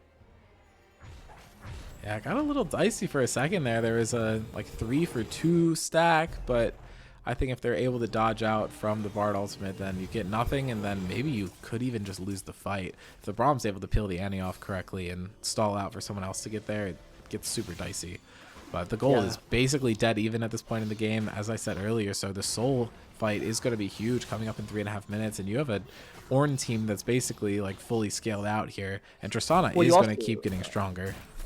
You also have 3 Mountain Drakes on this Ornn team already. There is a lot of pressure on Captain Coffee to put out damage in these late game team fights. Yeah, and Korn could be taking some damage here, but doesn't even drop 1,000. Back when I played Clash with a group of... Okay, I'm going to stop just saying stuff. Dad gets completely caught there. That portal does nothing, and Dad just completely gets annihilated here, and they're going to find Bean next. He gets knocked up. He's able to immune some of the damage, but this tower is basically paper to this team with the Tristana, but the waves in a good position, so they're not going to lose more members of it, but they're using Tibbers as a minion to clear the tower, and now they're going to keep pushing forward, and they should be able to get another tower off of it, and no objectives are even up for 2 minutes, so they can just play the tempo with the Bard off the map, and even if they lose someone, it's not that big of a deal. They can just keep pushing down. Vayne's not here. Tusini has Flash here. He could look really aggressive if they want to try to find an end angle, but I think they Bard just got so screwed there. Bard got so screwed by the new Otacon wall, just ate his portal, and just got caught. I mean, just, wow. A little unlucky there. He felt way safer than he actually was.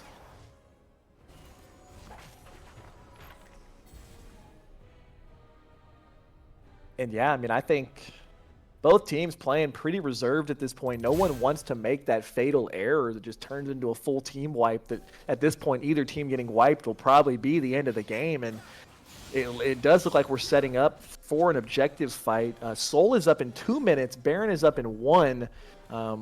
With every team member outside of the Bard putting pressure more towards this bot side, it appears that neither team wants to start an early Baron, and we may just be setting up for that Soul fight. Yeah, and Future going in did burn the flag and drag, but he's now just going to ult onto Bean, and Bean has no targets to dash for here. They're able to get an Annie stun down, but there's no way to follow up with damage, and now Future's just going to have to pop the Zonias. They're able to find the stun down onto Bean, and they're comboing it with the ultimate, but Future's actually able to get out, so Harvard's not able to find anything with his own ultimate. And now they're kind of clustering. They're going to just play it slow, and that's jungle dead for the Nash, and maybe that could lead into the Soul, but I think this is going to be an easy Metabusters commit up towards the Nash, and Timbers might just be back up for it. I liked the Bard ult there. Man, Sarvis's charm just went wide on Jarvan there. And if he hits that, I think you trade out Jarvan, and then the play doesn't feel quite as bad. But Jarvan manages to get away, and Tusini looking for a pretty sneaky kill here. See if anybody wants to face check. He's actually back up Right. to the 10 stacks Magi, so this isn't even as scary as it could be, and he's just going to find it onto Dad, waits until he gets as close as possible, and the jump comes in from Stav. They're able to find the stun, and he's able to find the kill, and now that's a double knockout coming out from the Ornn. Second cast, and that's another kill for the Tristana, jumping in, able to find the stun down onto Captain Coffee. That's a triple kill. He can jump in again, but he's just going to go for the mid wave and try and set up an end here. Maybe just set up for the mid prio. But that is now 3 people dead. The jungle's back alive, but you definitely prefer this situation. I just don't even get why you're face checking that. You don't have your jungle. Ahri again did not have ultimate. Oh, and Tusini, huge flash in, and Sarvis is just going to be dead There's the here. flash. They're going to grab tower. That should be the game. Yeah, that should be the game right There's here. no way to stop this push.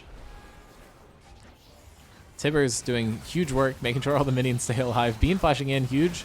Ultimate coming through there. Tusini taking some damage. It's just not going to be enough, and they can just hit the tower. Zinzao can't take any damage, but it doesn't matter if you don't even want to be hitting him. Stav actually taking a lot there, but had a shield from something.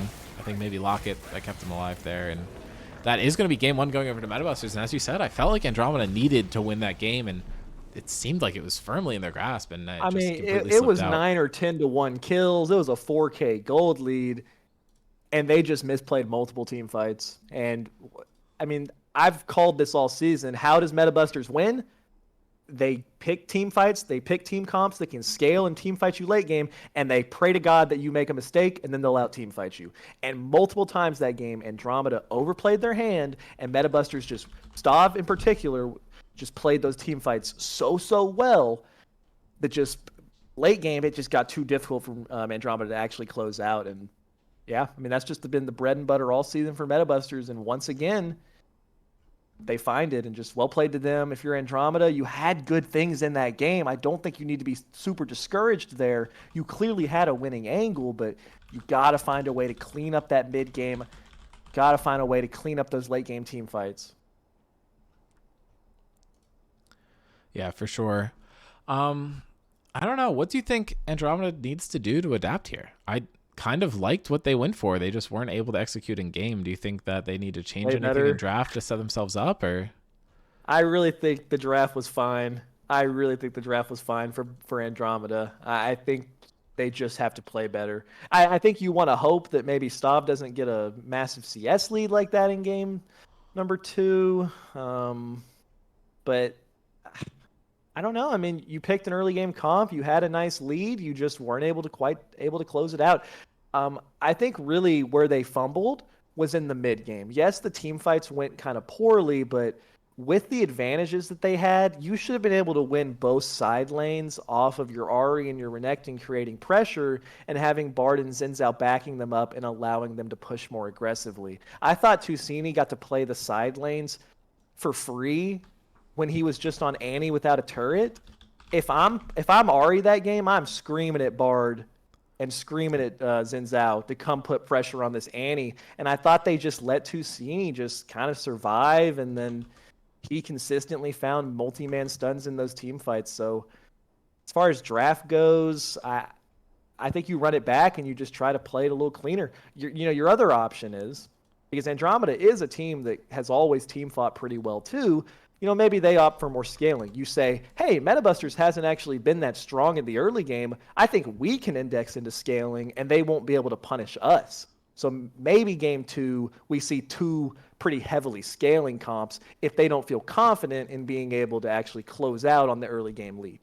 Okay, let's be real. Metabusters are just going to keep picking Annie. I don't get it. It worked out so well in that last game, though. I think the haters are silenced a little bit after that one. Yeah, I mean, sure. I think that was a really nice Annie performance. Played it well. Yeah. I don't think they ever really exploited the champion's weaknesses, and he consistently found good stuns, good damage.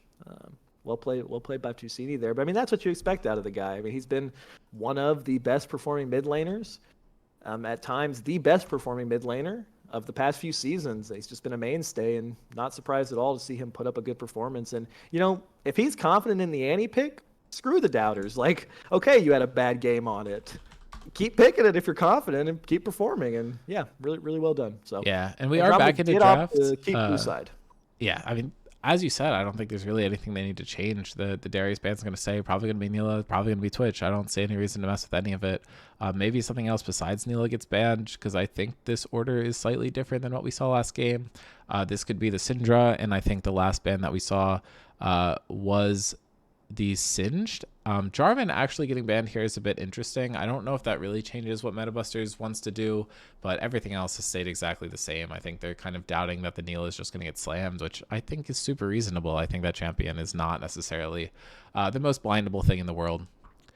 Yeah, I mean, if Stav's going to play like that in Tristana, who cares if he picks Neela? Like, Right. I don't know. Stav's just going to play well regardless. I think it makes sense to put him off of the Twitch, but at a certain point, when you're banning against good AD carry players, they're going to perform on anything. And last season, the Jarvan was actually banned a lot away from Fusion. So seeing him perform well on it, I'm not surprised that they ban it. And I assume that's okay. I was going to say I think that could be a Pantheon counter pick into Ornn, but no, they're just going to, or into Renekton, but they're just going to run the Ornn back. And I assume that's Pantheon jungle, which kind of fills the same niche as Jarvan of just being super, super aggressive early game. Warwick, okay. This is more what I want to see from Bean. A little bit more of that. Warwick's not off meta by any means, but a little bit more of a Bean pocket pick that you haven't seen as much lately, but historically Bean has actually been a really good Warwick player, and I think when he was first getting into jungle, Warwick was actually like his main pick. Yeah, I mean, I think this is fun. We have basically the same top laners, but a very different jungle matchup. Kind of strong early games from both with that kind of guaranteed lockdown, and now Coffee's pivoted back over to his more like historic comfort pick in the Ashe. We've finally gone off the Vayne. I don't know if that's... I don't necessarily know the reason, and I'm not going to pretend to analyze it, but I think it gives them a much better early game, and it'll help them dominate the mid game when Ashe really power spikes. It's going to bridge a lot better. They were struggling to actually be able to create good team fights, and Ashe just has another form of starting team fights. So I don't hate the pick, and I don't actually think Ashe is bad in Nyla by any means. If someone else knows, you can correct me, but I think you're happy if you're the Ashe here. And I feel like for Staub, this is just, you guys left my Nyla up. I feel confident right now. I'm going to pick it. So yeah, they're going to...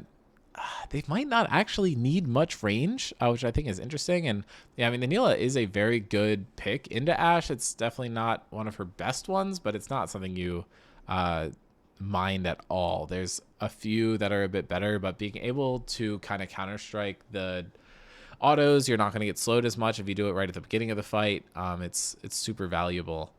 I'll be curious to see if there's a Bard ban come through here. It did lose, but do they think that something like the Nihilus is scarier than the Bard? Because I thought the Bard did still find a lot of value in some of those early plays. Yeah, and the Annie ban here is so big for me because it means that MetaBusters isn't going to pick it, and it means that a lot of Jacob's champions are going to be left up. The Talia is banned. We see that so much when the Neela gets slammed, especially with Ornn and Pantheon having dashes too. There's a lot of value there. Yuumi is banned, which is absolutely insane. I feel like we probably would have expected a Leona or Nami anyway. I think Nami has a lot of value here and just kind of hold counter pick for Tusini.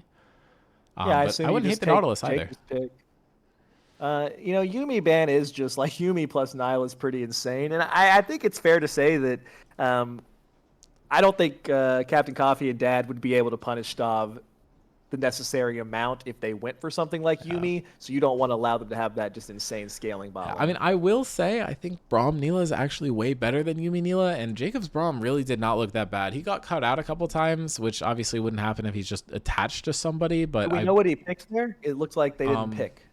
That does look like a bug. Let me pull it up on another. The theory is being hovered, but that's not a pickable champion right now. Yeah, okay, so I think they know what it is, but we don't.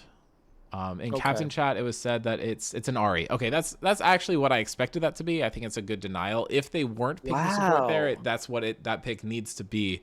So now this will probably be a Braum or Nami to end out the draft. Milio's a really good pick. Giving Jacob last pick here is huge to me, though. I mean, I'm surprised that you just don't give Tusini last pick again. And yeah, I don't know. We'll see. What does Jacob get with R5?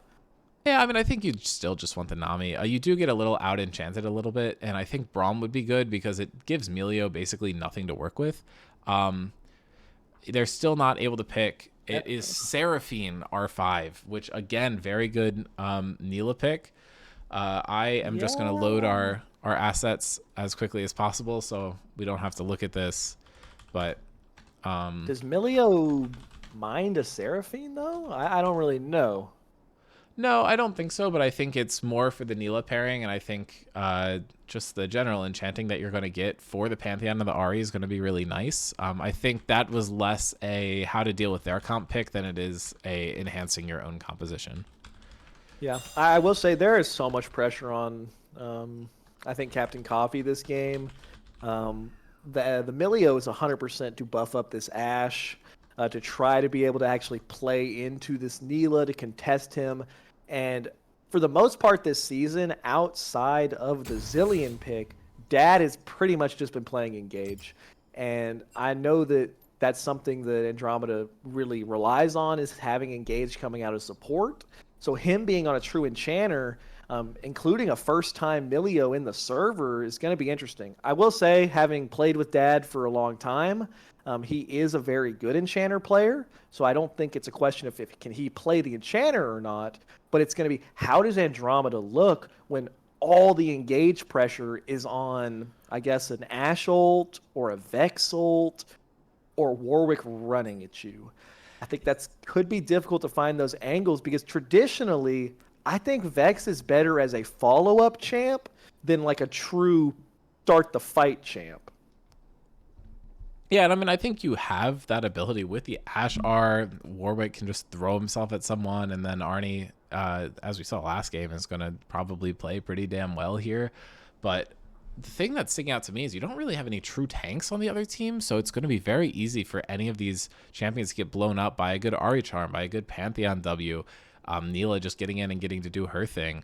And Seraphine can set that up pretty well. And I think Seraphine does tend to be a little more spread out, so I'm not as worried about Milio just being able to cleanse everyone, but it also, since there's such like a desync and when people do get charmed up, maybe he could just pop the cleanse on the people who get charmed before him and save the front line. Yeah. I don't know. It'll be interesting to see how that interaction goes. Dad's positioning will be very key this game because I do think that, yeah, you have the Vex flying forward, but the Andromeda comp will line up fairly often, I think, in these team fights. So Jacob will have opportunities to hit pretty big ultimates. And if he manages to clip multiple people, including the Milio, and there's no cleanse opportunity, and that lets Stav just find a big ultimate on the Neela, yeah, as you just said, there's no true tank. Andromeda is in danger of just getting bursted out in some of these team fights. You know, I do like the Vex, though, as we talk about the mid lane matchup. I do like the Vex as a pick into the Ahri. You know, they banned away the Talia, which is traditionally like the dash counter champion. But, you know, Vex is good into dash champs as well. I mean, Sarverus is on a pick here that could really go big as far as shutting down Ahri, as far as shutting down Stav. And I thought he had a nice game on the Ahri last game. So I'm looking at Sarverus to really step up here. And if he gets to a point where he's providing a lot of burst damage, then someone like Jacob has to be really careful with his positioning because a Vex ult into a full combo could just be death. You know, we did comment last game how this new Ahri build allows you to stack health. That does make it a little bit harder for something like the Vex to one-shot you in the same way that it made it a little bit harder for Annie to find the one-shots than if you did just have that more traditional full damage Ahri build. But yeah, I mean, look at Sarverus' stats though. I mean, 2-0 on the Vex, 757 KDA is pretty damn impressive. You know, to me, that just says he picks it in good spots. Vex is a champ that you really only pick in good spots, and has a lot of confidence on that. And you know, Captain Coffee 8-3 on the Ashe has looked really good on that this season as well. So gonna be interesting to see. I think this game we should end up getting in a bit sooner. Everyone's in lobby and getting ready.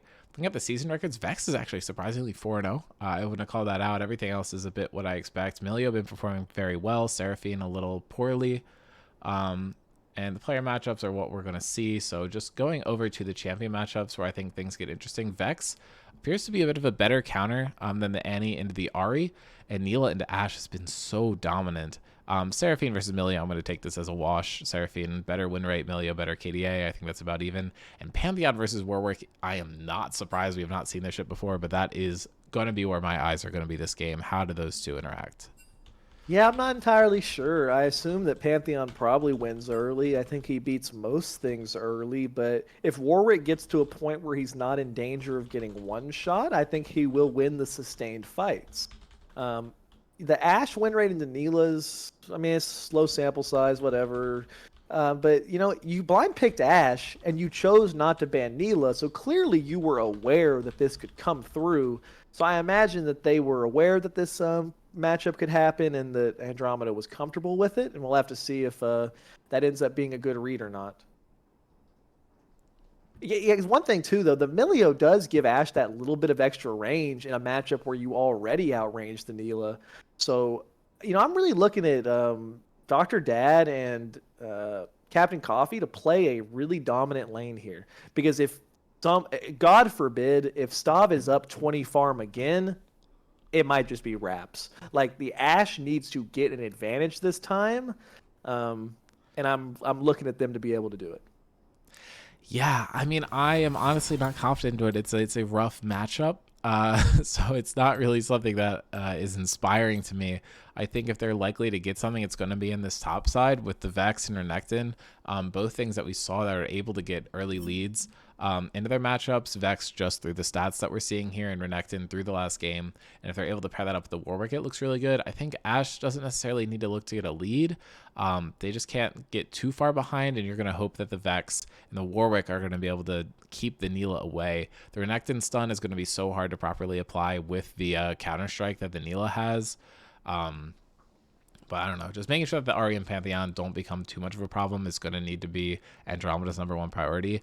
And they have such a strong mid-game spike that they're going to need to capitalize on that. Looking over at the Meta Busters comp, though, they're super well-rounded throughout every part of the game. I don't think they're really going to have too many weak points, and Pantheon's going to be able to get their early game online. But he is going to be a little weaker until 6 unless he wants to look for a level 2 gank like he did last game. So my eyes are going to be on the Pantheon and how he works around his ultimate, because if Andromeda accelerates the game before any of these champions hit 6, which honestly is pretty easy, I think the Vex and Ashe ultimate are very important, but I don't think they're as necessary to this team to get anything done, especially if you have a dog running at you at full speed. So Andromeda's pre-6 gameplay is going to be the big thing to watch this game for me. Yeah, I do think Ornn could end up being a pretty big problem for Andromeda. The Vex Ashe really want to be starting the plays, especially Vex. Like, Vex is not a champ that wants to be reacting as much. And if we get into a game state like last game or in the mid to late game, both teams are kind of just posturing a lot before objectives, I think it could end up being really difficult for Andromeda to play if the way these fights are starting is an Ornn ult plus a Pantheon ult directly onto the back line. And then at that point, all the pressure is on Ashe to actually be able to threaten this Ornn, because that's just not what Vex does. Vex's goal is to blow up Neela, Ahri, or Seraphine, and preferably at least 2 of the 3. Right. And I mean, if Ashe is getting popped up in the air by the Ornn ultimate, I don't know how much ability she's going to have to do it. So the positioning is going to be very important. Like, Milio can cleanse, but he's not going to stop the downside of getting knocked up by a giant, the Forge God, as it were. That's going to be a bit of a problem. But we should be getting into game any second now. So I'm very excited to see how this plays out. If Metabusters is able to 2-0, that would be the first time we've seen a 2-0 in playoffs, and it would be from the team that is... I think not expected to win is a fair thing to say here, so that would be pretty surprising to me. I mean, it's the 6 seed versus the 2 seed. Yes, it's the defending champions, but the fact of the matter is that Metabusters has not looked like themselves from last season this season, and Andromeda has been playing a damn good season. So if Andromeda goes out after having not lost a series into losing the last week of the regular season, Yeah, 3 in a plus row. both of their first playoffs. That is just such a disappointment when you consider how strong they looked for the majority of the season. You know, I don't think they ever looked unbeatable. I don't think any team has looked unbeatable, but Well, I you'd hate to think see 3 straight certain losses. people that live in my house would say that about some teams to a annoying degree, but I Yeah, will agree with you that I don't think that's ignore ever been we true. ignore that individual. Yeah. I don't even give him airtime. Uh, yeah, I don't know, but MetaBusters, you know, they're looking to defend their crown at the end of the day. They won last season. They want a chance to defend it. If they are able to start this run tonight, you know, they're looking at a tough matchup against BB, but I'd probably favor them in that matchup. And, you know, at that point, Would you though? who knows Because what last time happens. they played, BB 2-0'd them so quickly.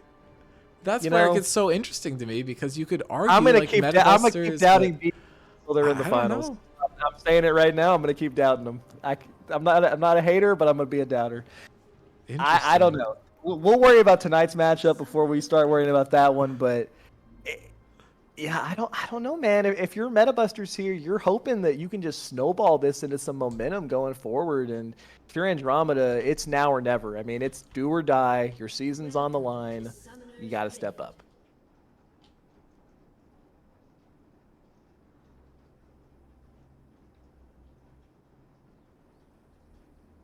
Is this half speed? Yes. Okay. Oops. Well, we're not stuck. I was worried that we would pause. I don't know. We got our Sarah Queen. I feel like we haven't seen much Seraphine at all this season. I think that's exciting. And Warwick is definitely one that we haven't seen much this season. Very You know, exciting yeah. drafts. I feel like this is some stuff that we wouldn't necessarily see come out until game 3 in normal drafts. Just because people tend to keep the cooking to later on. But when you get the Neela, I think you kind of have to experiment with supports to kind of patch the range disadvantage you're going to have. I honestly would have preferred to see another Braum. I think it looked great, and he has so many projectiles, especially ultimate projectiles that he's able to block the damage from with this wall. But I'm willing to let the Seraphine ride. I think the Braum looked really good last game. That's the other reason I'm harping on it. And it's very good synergy, but it's also possible that they've just practiced this a lot more. I mean, I will say I think historically Jacob has had an issue of sometimes getting caught out before objectives. I think even last game, a lot of those team fights started out with them looking to go onto the Braum first, and he managed to live because Braum is tanky. Can't make that same positioning errors on something like the Seraphine. So we'll have to see, is he able to position well? Because I do agree that Braum would have been a solid pick here. But starting off well, and just looking at runes and summoners, nothing's out of the ordinary. You do want to point out the fact that Stav took cleanse, so he will have that to nullify the Ash ult as well as the Vex Spheres. Cannot cleanse the Warwick ultimate though, I'm pretty sure. So we'll have that. If that hits, that's hitting. Yeah, you would be correct there. Can be very useful for the fears, and it's definitely just required for the Ash Arrow. It's a pretty common thing that we see. Not going to be a problem until 6, and Neela's 6 is also very strong. I think which bot lane ends up hitting the 6 first is going to be very important, and obviously Neela has a huge advantage in doing that with her passive. So my eyes are going to be on that. I think a lot of people tend to roam around with the Neela a lot, which you do completely just lose out on the passive. So I'm hoping Jacob will keep a bit more support proximity, which is a lot easier to do on the Seraphine. So maybe that is an element of it as well. Yeah. Really want to track the bot lane farm this game. Really got to track that. You got to see a little bit of an advantage with the range. Ari looking for an insanely early roam here. Oh gosh, they're 4-manning bot lane at 3 minutes. And they get the This is root down onto absurd. Coffee, immediately gets dashed on by Neela, and I think Coffee's just going to die here. Ari gets some damage down, and now Stav is going to go in. Does have to flash back out, but that's a first blood going down to Ari in a matchup that is not favored for her, and that gold is going to have so much value because of it. And Korn and Arnie have been able to keep it pretty even up without the jungle interference this time. Nice to see their lane. What an absurd roam down. I think Coffee assumed he was gonna die, so he wanted to hold his flash. I think he actually maybe could have flashed and perhaps lived. It would have been close, but yeah, I agree. I mean, what a creative play by Tusini to get down there, and yeah, big root by Jacob. Yeah, I mean, you basically have to hit everything in order for that play to work out. Fujer did still have flash available, and I think maybe if Ash had flashed earlier, he would have been able to follow up. But I mean, I think maybe if Coffee had waited just a little bit longer, but Neela's range is always a bit larger than you expect, so I don't think it's a huge misplay for the side of Andromeda, and they were still I will able to say, get. that's the second game in a row that Metabusters has went for a pretty surprising early gank.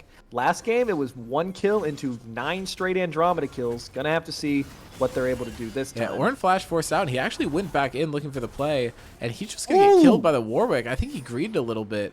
Maybe he flashed away because he was just worried about the Renekton and didn't consider that the Warwick would be running up towards him, because he'd been blood hunted for a while. It wasn't a recent thing. Yeah. That's huge if you're Andromeda there. Arnie doesn't even have to blow his flash to set that up, so it ends up just being a jungle versus top lane flash trade, and Warwick getting that kill is big. You definitely want Warwick to snowball this game if you're Andromeda. And Stav's just sticking to Coffee like glue here. The Milio Q is helping this out a lot. I don't think Coffee's going to have to flash until Jacob finds another double E that almost was able to grab him. Oof.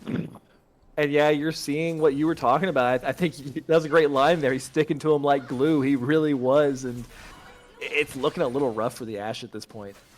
Critically down 2 longswords right now. So but Sarver is getting so much done in the mid lane. He almost just got a kill. Ooh, he had that level 6 advantage off the fact that Tusini roamed. He got that XP lead, but critically, Tusini does manage to live, is forced to burn the flash. Yeah, that could have been a huge game changer there. I think the fact that Tusini is able to live, and now he will have ults up soon, so you don't care too much about the flash if you have your ult cooldown available to you. Losing flash on Ahri makes it hard to engage, but that's about it. Man. And Stav does not have enough dashes to go in, otherwise he would have just popped it. I'm assuming he only had 1. But that Coffee is dangerous eating these. He's eating the Seraphine double E's right now. Gotta try to see some more sidestepping there. And at this point, I think it's gonna be pretty difficult for the Metabusters comp once Jacob gets that Rylai's. But yeah, Ornn I was could be in trouble with him. expecting an objective trade here, but I think it's just going to be Dragon for Ornn, and then maybe you're not going to be able to contest it off the back of it anyway. I think even if Fujer just runs up, he's not going to get anything out of it. Ahri is looking for a bit of a play here. I'm not sure who she's really looking to find, because we know that Warwick is topside, right? Because he just killed Ornn. He's done the same thing both games. He gets timing in his lane, and he looks for super deep vision, super deep warding, even just with himself. But yeah, counter objective trade. We saw Ornn get behind the Renekton last game. I think Renekton's actually generated a little bit more of a lead this game than he was last game, at least in the farm department. And yeah, right now it's kind of a tale of 2 maps, 2 sides of the map.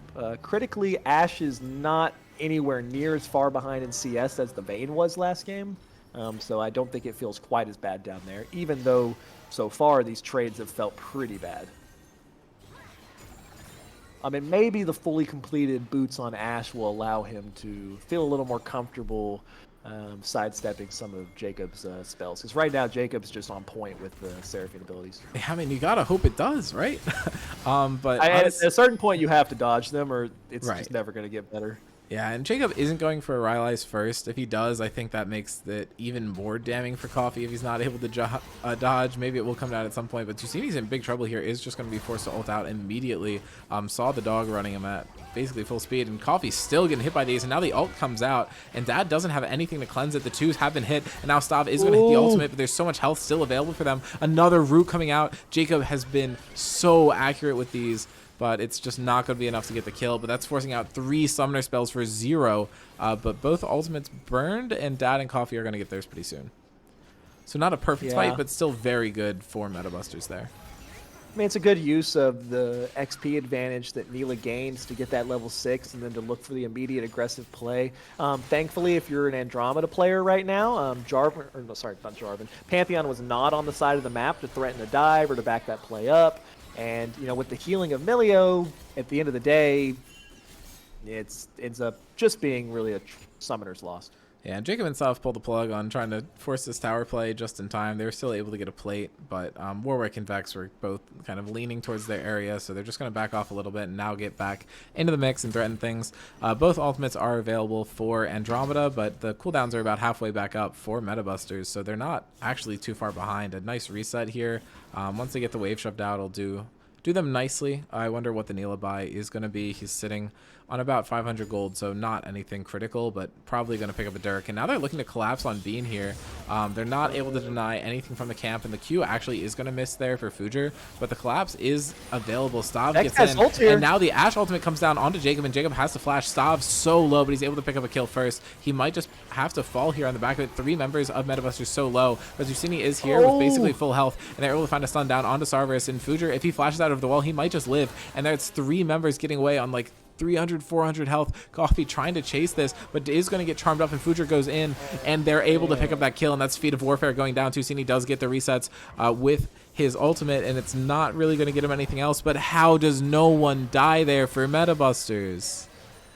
Andromeda's just getting outplayed in the skirmishes right now. Like, that was really well played by Metabusters, but yeah, you really needed to trade something back there. Like, this comp needs to snowball, especially the mid-jungle picks, and I thought Vex found a nice follow-up to the Warwick ult, but just the much quicker roam by the pressure that Neela and Seraphine have generated just really made that a solid Metabusters play, and the Ashe just really isn't doing that much damage right now, which, I mean, that's expected. You picked Ashe. Champ doesn't do a ton of damage early game by any means, but yeah, just the burst wasn't enough, and then Ashe just kind of applying slows at this point. Yeah, and the Vex basically done nothing this game. I was honestly expecting it to be more impactful. It has a lot of dashes that it's dealing with on the other side, so I think there's a lot of ability for it to kind of get going. But I mean, he's farming 9 CS a minute, almost. Yeah, I mean, he's farming really well, but the Ahri has made multiple plays around the map, and at the end of the day, you know, Vex is not some late game champ that you just want to be sitting in lane and farming, and you know, his first ultimate barely didn't turn into a solo kill, and then his second ultimate right there barely didn't turn into a good play in that team fight. It could have been a triple. You really got to see a big Vex play on this next ultimate, or else I'm afraid that you might get a little bit too far behind the pace of the game. Yeah, it looks like teams are looking to trade the objectives back the other direction, although the contest for Dragon from the Warwick is a lot slower than the Grubs contest. They might just be able to rotate into it. Maybe they're setting up for a play on bot. Vex and Warwick have entered the area, but they are just going to end up starting the Dragon here. The Grubs are basically gone already. I would like to point out, though, an easy way to contest this, but Ahri's now marking Vex in the mid lane, and I think they know what's happening, and they're still walking up to pressure it. Damage is going down. Pantheon has ult here. Pantheon could come through with his ultimate if they really want to fight. Yeah, the Agile Whips, that's so important, and Stav is now blocking everything from Warwick. Warwick is caught in the middle of nowhere, has to flash immediately, and Stav's able to hit both bot lane members and kills them both before the Vex can even enter the fight. And Vex, I think, just missed the ultimate. They're able to trade back Ahri, but that's it. And that's going to be another Dragon picked up. That's 3 out of the first 4 objectives, and that is going to be feats once they complete a boot. Because they have it, it's just not showing up because they don't have any tier 2 boots completed. That's how quickly they got them. This is a 12-minute feats, and that's just not what you want at all if you're Metabusters. I mean, that's the power of the Pantheon, is able to actually contest both objectives, but I mean, the bot lane dominance is just allowing Metabusters to do whatever they want. Like, yeah, the Ahri and the Pantheon are playing well right now, but it's the bot lane dominance that is just allowing them to play so aggressively. And yeah, the Ashe ult goes wide. I think you want to be more patient. Like, when you have something like Warwick ult, you could almost just try to use the Ashe ult as a follow-up. Yeah. Maybe look to do that next fight. I do want to point out the fact that Tusini actually has opted for the traditional Ahri build. You know, he went Malignant. He didn't go for the new Rod of Ages thing. So, opted for more traditional build. His ultimate will be up a lot. Will be a little bit squishier, though. Gonna have to see if that ends up mattering. Will be a little bit more vulnerable to Vex. Yeah, I think I don't think you're mad about having that extra damage to really take out Vex or Ahri Vex, Ashe, or Milio if they misstep. Sorry, I choked my words there. And I think Looking at the Milio, Dad just has so much less agency this game. Like, I think Milio's a very important champion. It can be difficult to pilot right, but he can't force plays like he could on Bard. And Ari just buffers her ult through the Ashar, gets so much damage down on to the Milio, but Sarvis finally getting a good play, almost lights up Tusini, not able to, or Stav, not able to close off the kill though, and the Charm is going to be able to keep the Warwick off of them for a little bit, but that's a 3-man fear coming out from Bean, and he's able to hit the ultimate down into Stav. Stav's still living though, and gets some damage spat out the other way, and they're able to trade 1 for 1, and Sarvis might die too. They're able to pick up another one. That's a double kill for Fujer, and maybe he's looking in, has the W now, able to pick up a triple kill. The top side of the map is looking bad too, and Korn able to find the knockup, has the brittle proc, so Arnie can't follow him under tower. And this is just going so well for Metabusters across the map. They're able to find a 3 for 1. It's looking so good for them. And nothing up for them to take across the map, but that looked like the play for Andromeda, and they just didn't get anything out of it. No, they really didn't.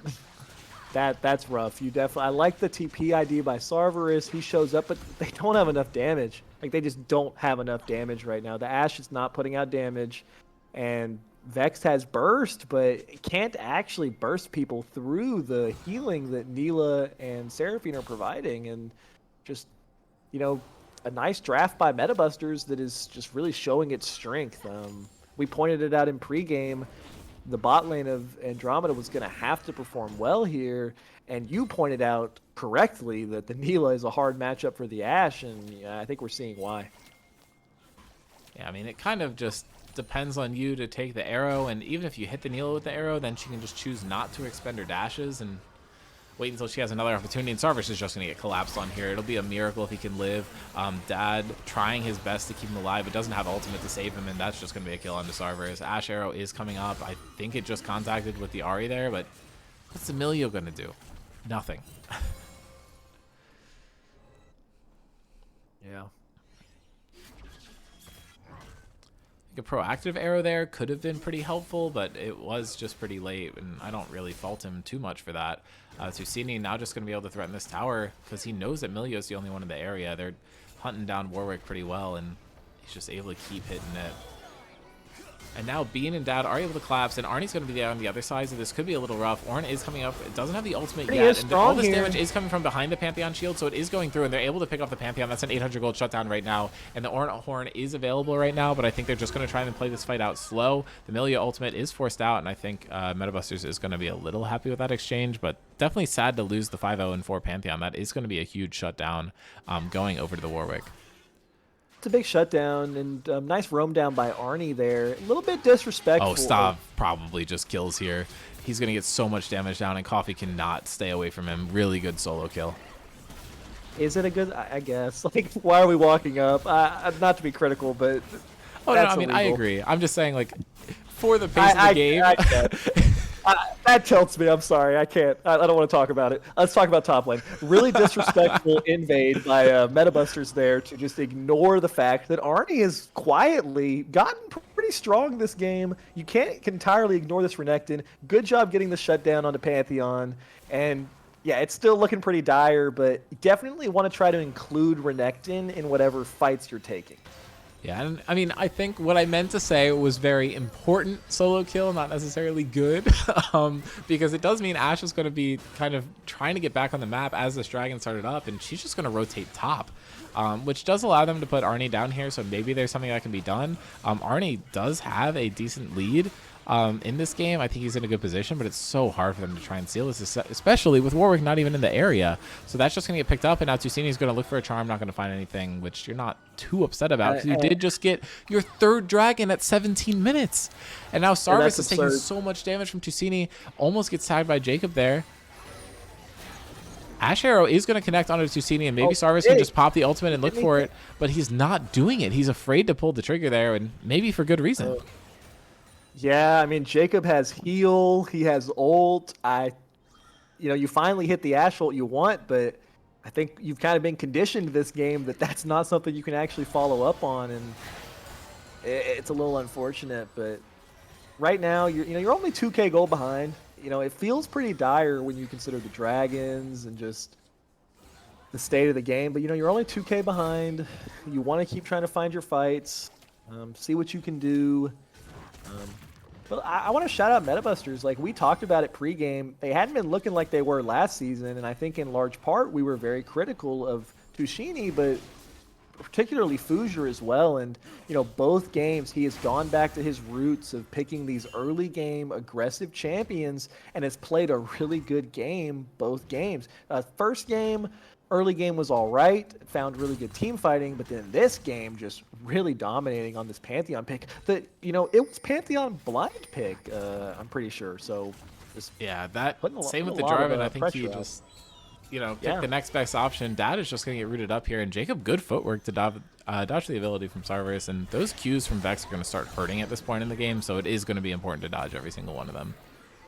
Yeah, you know, if Vex is able to get to second or third item, you still do have a lot of one-shot pressure Oh, on and you. Stav could be in trouble here. Arnie over the wall. He's going to try and hit the wave and keep it alive, but he's about getting to come collapsed on by 4 people.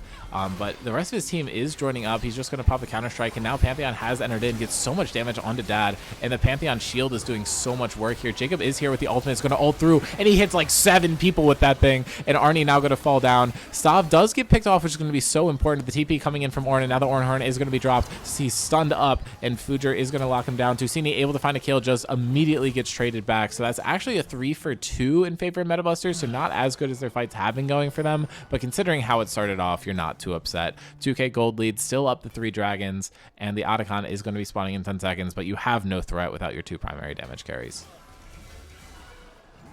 Yeah, well played by MetaBusters there. Ashe was top lane, so you were down a man in that fight once the TPs came through. I like the idea of collapsing onto Stav there, but it's just a little difficult and a really quick reaction time by MetaBusters. And I mean, Jacob has 13 KP right now on the Seraphine pick, 13 out of 14, playing a really nice Seraphine game. And, you know, that's what you want to see out of the guy. You give him R5 counter pick, you expect a good performance, and he's showing it right now. So big credit to Jacob. Yeah, for sure. I mean, I honestly felt like the bot lane for Andromeda was doing pretty good last game, and they're 0-7 right now. It's not looking good for them at all, I think. Yeah, I mean, MetaBusters has really found the Milio punish here. The only reason you pick Milio is to buff this Ashe. And the Ashe has just not had a very good game. It started off pretty poorly early. And at this point, you're playing Milio with really no one to buff up. And no playmaking. Almost gets rooted up there, but he's going to find the pick onto Jacob. He actually There does it not is. find the full combo because Korn's able to knock him up. I mean, I think he did find the full combo. The damage just barely isn't there. Like, I think he hit everything. But, you know, he doesn't have the completed second item yet. If he has the completed...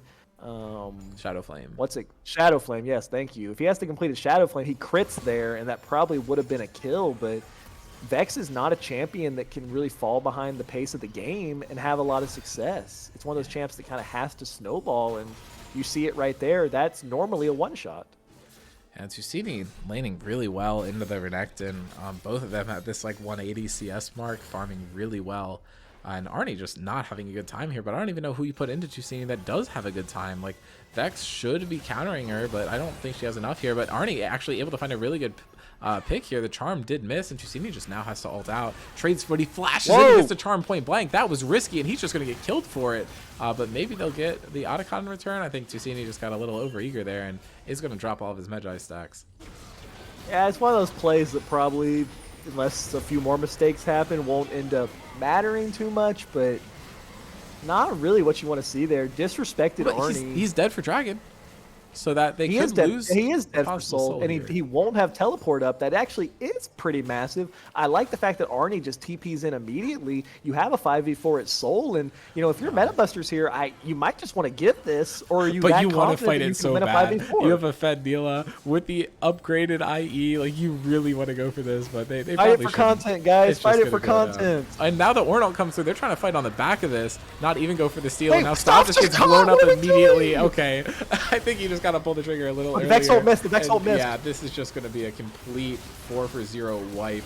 I don't see any world where they can kill anyone. Woohoo! But Korn's actually That gonna play survive, made but- sense, but we love it because now the game's close. Oh my Shout god. out to us fighting that. Yes, sir. Yeah, I don't know what Stav's doing there. I think it looks differently even if you take the 4v5, if he just fronts to back, but just tried to look for some mega flank, got caught on vision, and instantly shut down. Good job by Andromeda to capitalize. Yeah, I mean, Bean's been playing really well this game. I've been liking the Warwick. He's 6-3-3. And I will argue with you a little bit. I don't think the entire purpose of the Milio is just for the Ashe. I think getting that extra attack range on Renekton and Warwick is actually going to do a lot for you too. And the fact that both of them are doing pretty well, I think you're happy with. They just haven't really gotten to play together at all this game. Okay, Andromeda definitely sitting on a lot of gold after that. Gonna look to spend that. We'll have to see what kind of item completions are going to come through for them on this reset. You know Shadow Flame is going to come through for Vex. Anything else super critical? We'll have to see. I don't think Ashe has enough gold for anything. Warwick's buy is going to be interesting once he finally bases, but I think he might be looking for a pick on the Ahri first, although he's going to run into Fujer too, and he could just be dead here. They see him, and the stun, he just has to buffer through it. And that is going to be the ult down for the Baron, I believe. And 20-minute Baron or 25-minute Baron could be a little sketch, but they're looking for maybe a death bush here, and they're still stronger. Milio's in trouble here. Through the lead. Ooh. Fujer walking forward, looking for something, but I think they're just going to try and zone off and maybe just try and start the Baron. Their turn is so good with Ornn and Seraphine ultimates. Yeah, and if you're Metabusters, yes, that play went pretty bad, but just, you know, that was a solo kill top into a 4v5. You have not lost an actual 5v5 yet this game. Just take a deep breath, find a better fight. You're still comfortable if you're Metabusters, but after that last mistake, you got to be careful not to make another one. Just getting picked out here. He takes half his health immediately, is able to heal up some of it, but he's so low. He can just press W and heal up a little bit, but it's not going to heal him up enough for the fight, and it's so hard to justify taking a reset here. And Pantheon's going to play away from the team, and so is Ahri. They both have global ability to rejoin the fight. I think Metabusters just doesn't want to force, considering it's a 5v5, and their last team fight didn't exactly go great for them.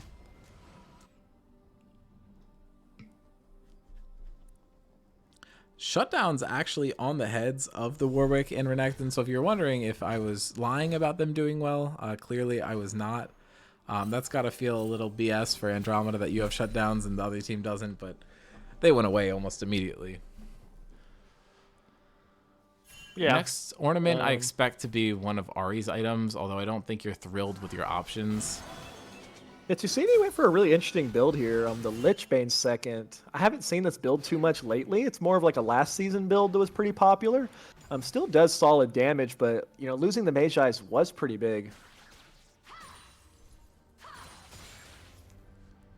Yeah, I just don't know you upgrade with Ornn. The Sundered Sky is upgraded, which I think is a good choice. Tusini taking some damage here. I feel like the Vex has, again, not had too much value. I feel like Sarvis has been playing it well, but the fights just haven't lined up where he's really been able to shine. If he's able to get a bunch of resets in one of these fights, I think it's going to look super good for him. And now the Nash is available.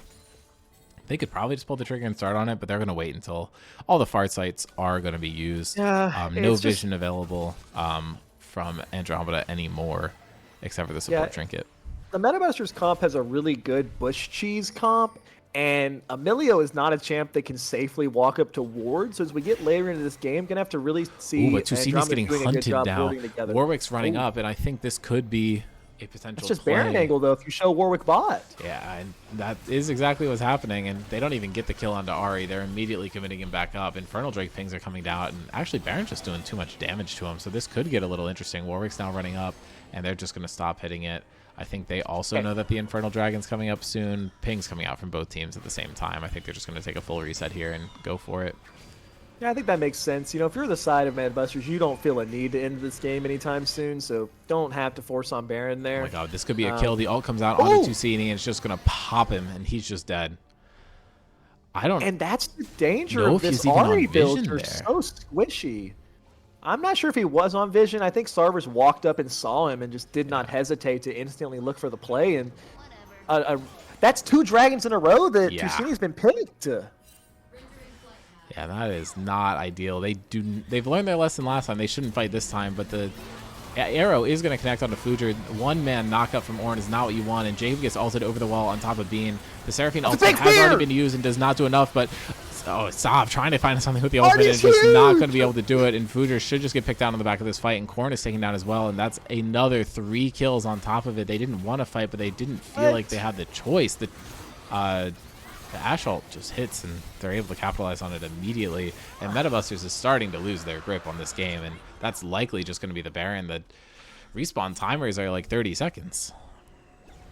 You know, they may not have felt like they had a choice, but both times they've clearly had a choice to opt into a 4v5 while being on Soul Point with the other team having 1 or 0 dragons. They are choosing to take these 4v5s and getting swiftly punished. And the fights are so close that you just know if Ahri's damage is there in a 5v5, I think it looks Pantheon's different. here. This vision is not gone. They're going to go on to Arnie. Arnie takes so much damage here, but Fujer's really just going to be looking over the wall for the flash smite He has here. flash. And he goes in. And he's stunned up, but he goes in and he steals the Nash. Fujer That's turning huge. it on, and he's able to secure it. I think that really makes up for the dragon play. Clutch Did Bean have stuff smite coming there? out from I'm not sure if Bean actually had smite there or not. I don't know. That was super He close. just- Big time steal. they- You needed that. Bean smited just before Fujer did. I don't know if he hit the dragon, but their cooldowns were the okay. exact same. Okay. Well, I mean, that's huge by Fuji, because if Andromeda gets that, they have everything they need to try to snowball into ending this game. At this point, the Baron's going to allow you to take another deep breath, scale to another team fight. But, I mean, Ahri can't get caught again before the next drag fight. You need to get a 5v5. Yeah, I if mean, you're, same with if Stav. you're Starburst Metaverse. is looking for him right here. But, I mean, that's the clutch gene that Fujer has, which is why he won a championship. So it's nice to see that on display. And Tusini actually just able to dodge everything with the ultimate here. Yeah, and that was actually Bean's flash and right there. another one. As you had said before, I think you just got to go for the Warwick ultimate because Ahri doesn't really dash fast enough to dodge that. And then you can sequence the Ash arrow and Sarvis's ultimate on top of it, and then she's for sure dead. But now you just threw all those ultimates into the void. Luckily for them, there's nothing up for another 3 minutes, so I don't think it's that big of a deal. Yeah, we're going to have to really track Bean's flash, though, because he's in danger of kind of getting turned on this game without it.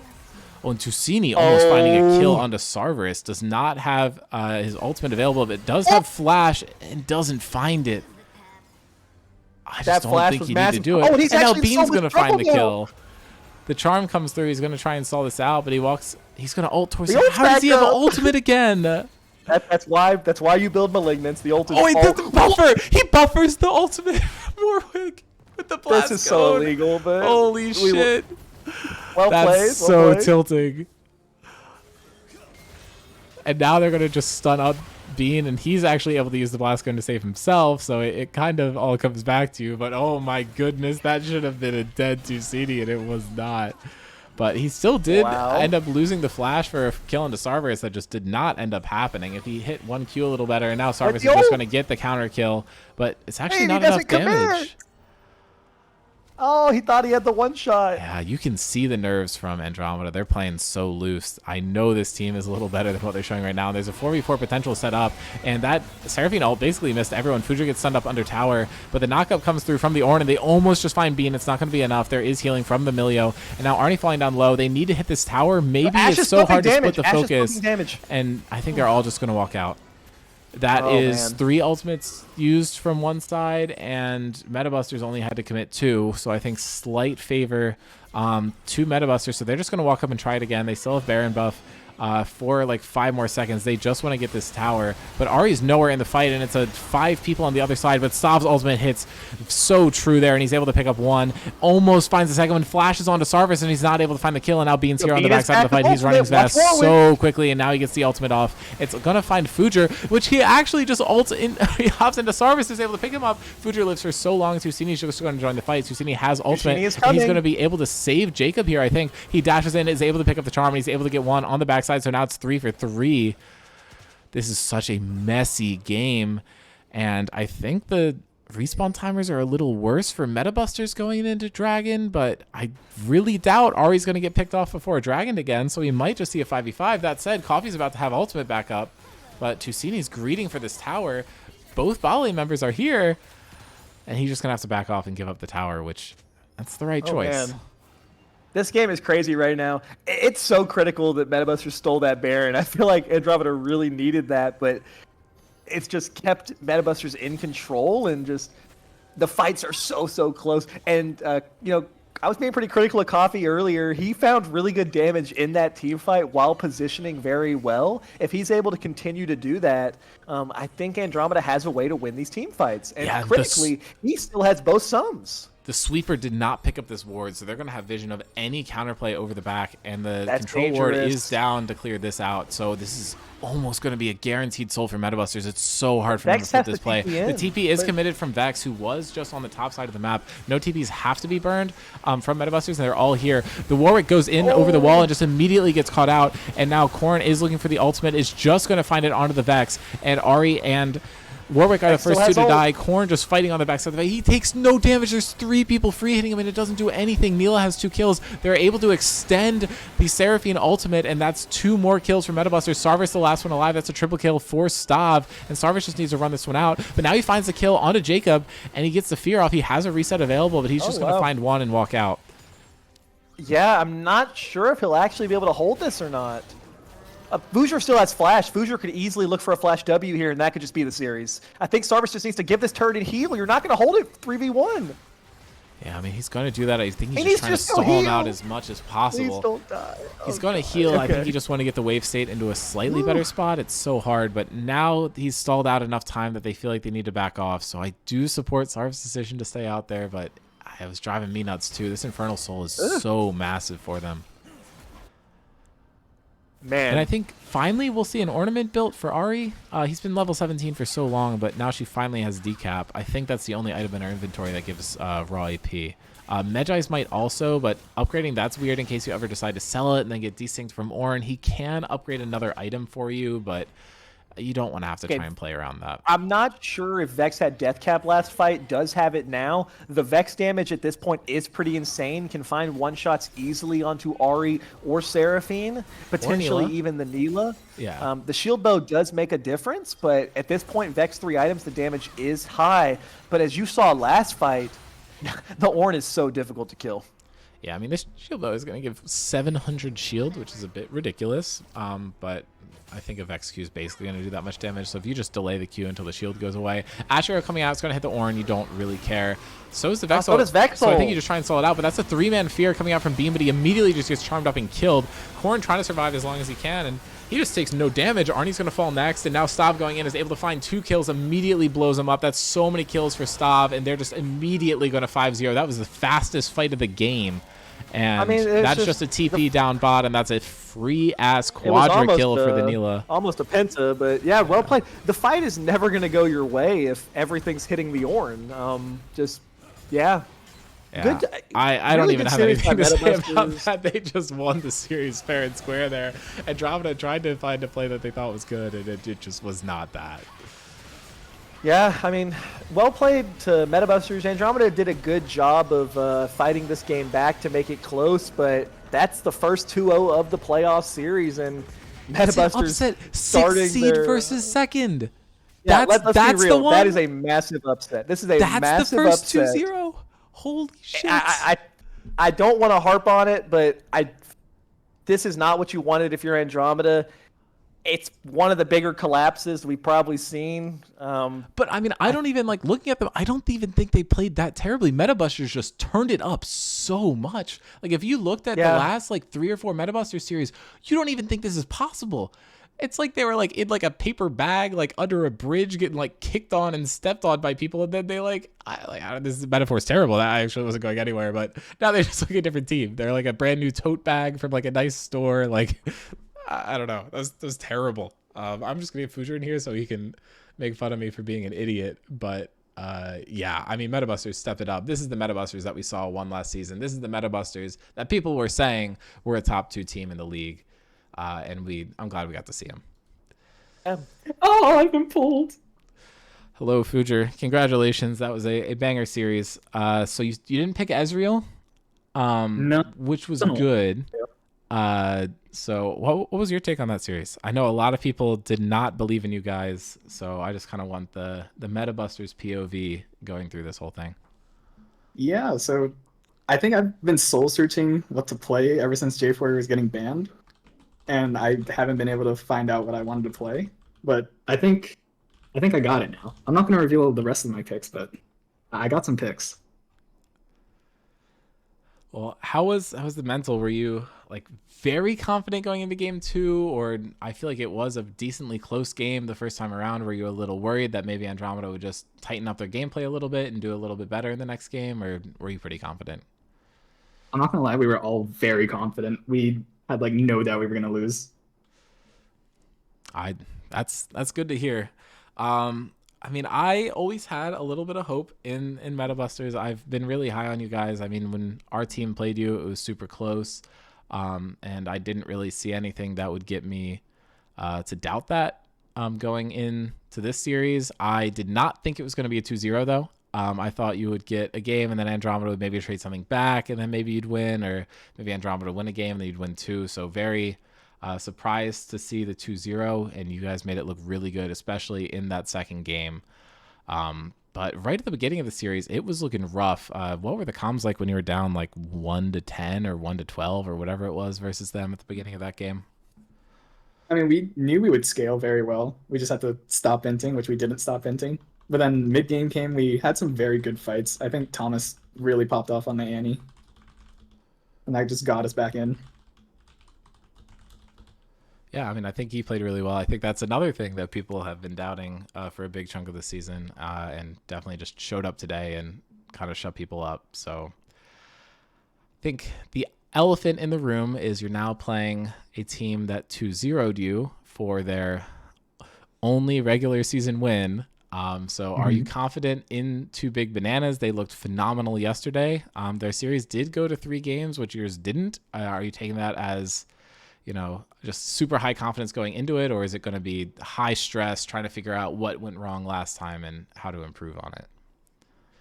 Well, to prepare, we're gonna do a whole bunch of draft prep. I think for this series, at least for me, I spent like 3 hours just draft prepping and just studying like what Andromeda would pick. I'm gonna have to do the same thing for BB because no one else on my team wants to. So I'm gonna hit the books and see what I can find. Yeah, sounds good to me. Is there anyone else from my team you think I should pull, or should I just wrap up the stream here and we'll see you next week? Jacob really wants to be here. Okay, I will pull him in then. All right. All right, Jacob. I've been told you really wanted to be here. What is it that you want to say to the viewers? I just want to say, I watched the podcast, and people have been, throwing a bit of shade towards Metabusters, but we got the winning team from last season back together, and we take down second seeded team. Everyone else has to watch their back as well. We're clearly back in peak form or close to it, and I don't know, just don't sleep on Metabusters. Yeah, it's a great series. You guys played really well. All right. Yeah, I will wrap it up. But once again, congrats on the 2-0. First 2-0 of playoffs. I mean, from a Scrim Zone fan perspective, I feel like that's what I am to a big degree, because you got to be. It was fun to see everything be a super three game series all the way. Is very fun, but the 6th seed getting the 2-0 is somehow even better. So congrats there, and I'm unbiasedly rooting for you in the next series, in the sense that I'm also rooting for BB, but that one should be a really exciting one. I'm hoping I'll get to cast it, but we'll have to see. Just bug your captain to get a veil in as soon as possible so we can see that. Yeah, I was doing that right before you pulled me. All right. Thanks to everyone for watching. We will see you next week, and maybe podcast like Thursday night or something, but we'll see. Peace. Bye bye.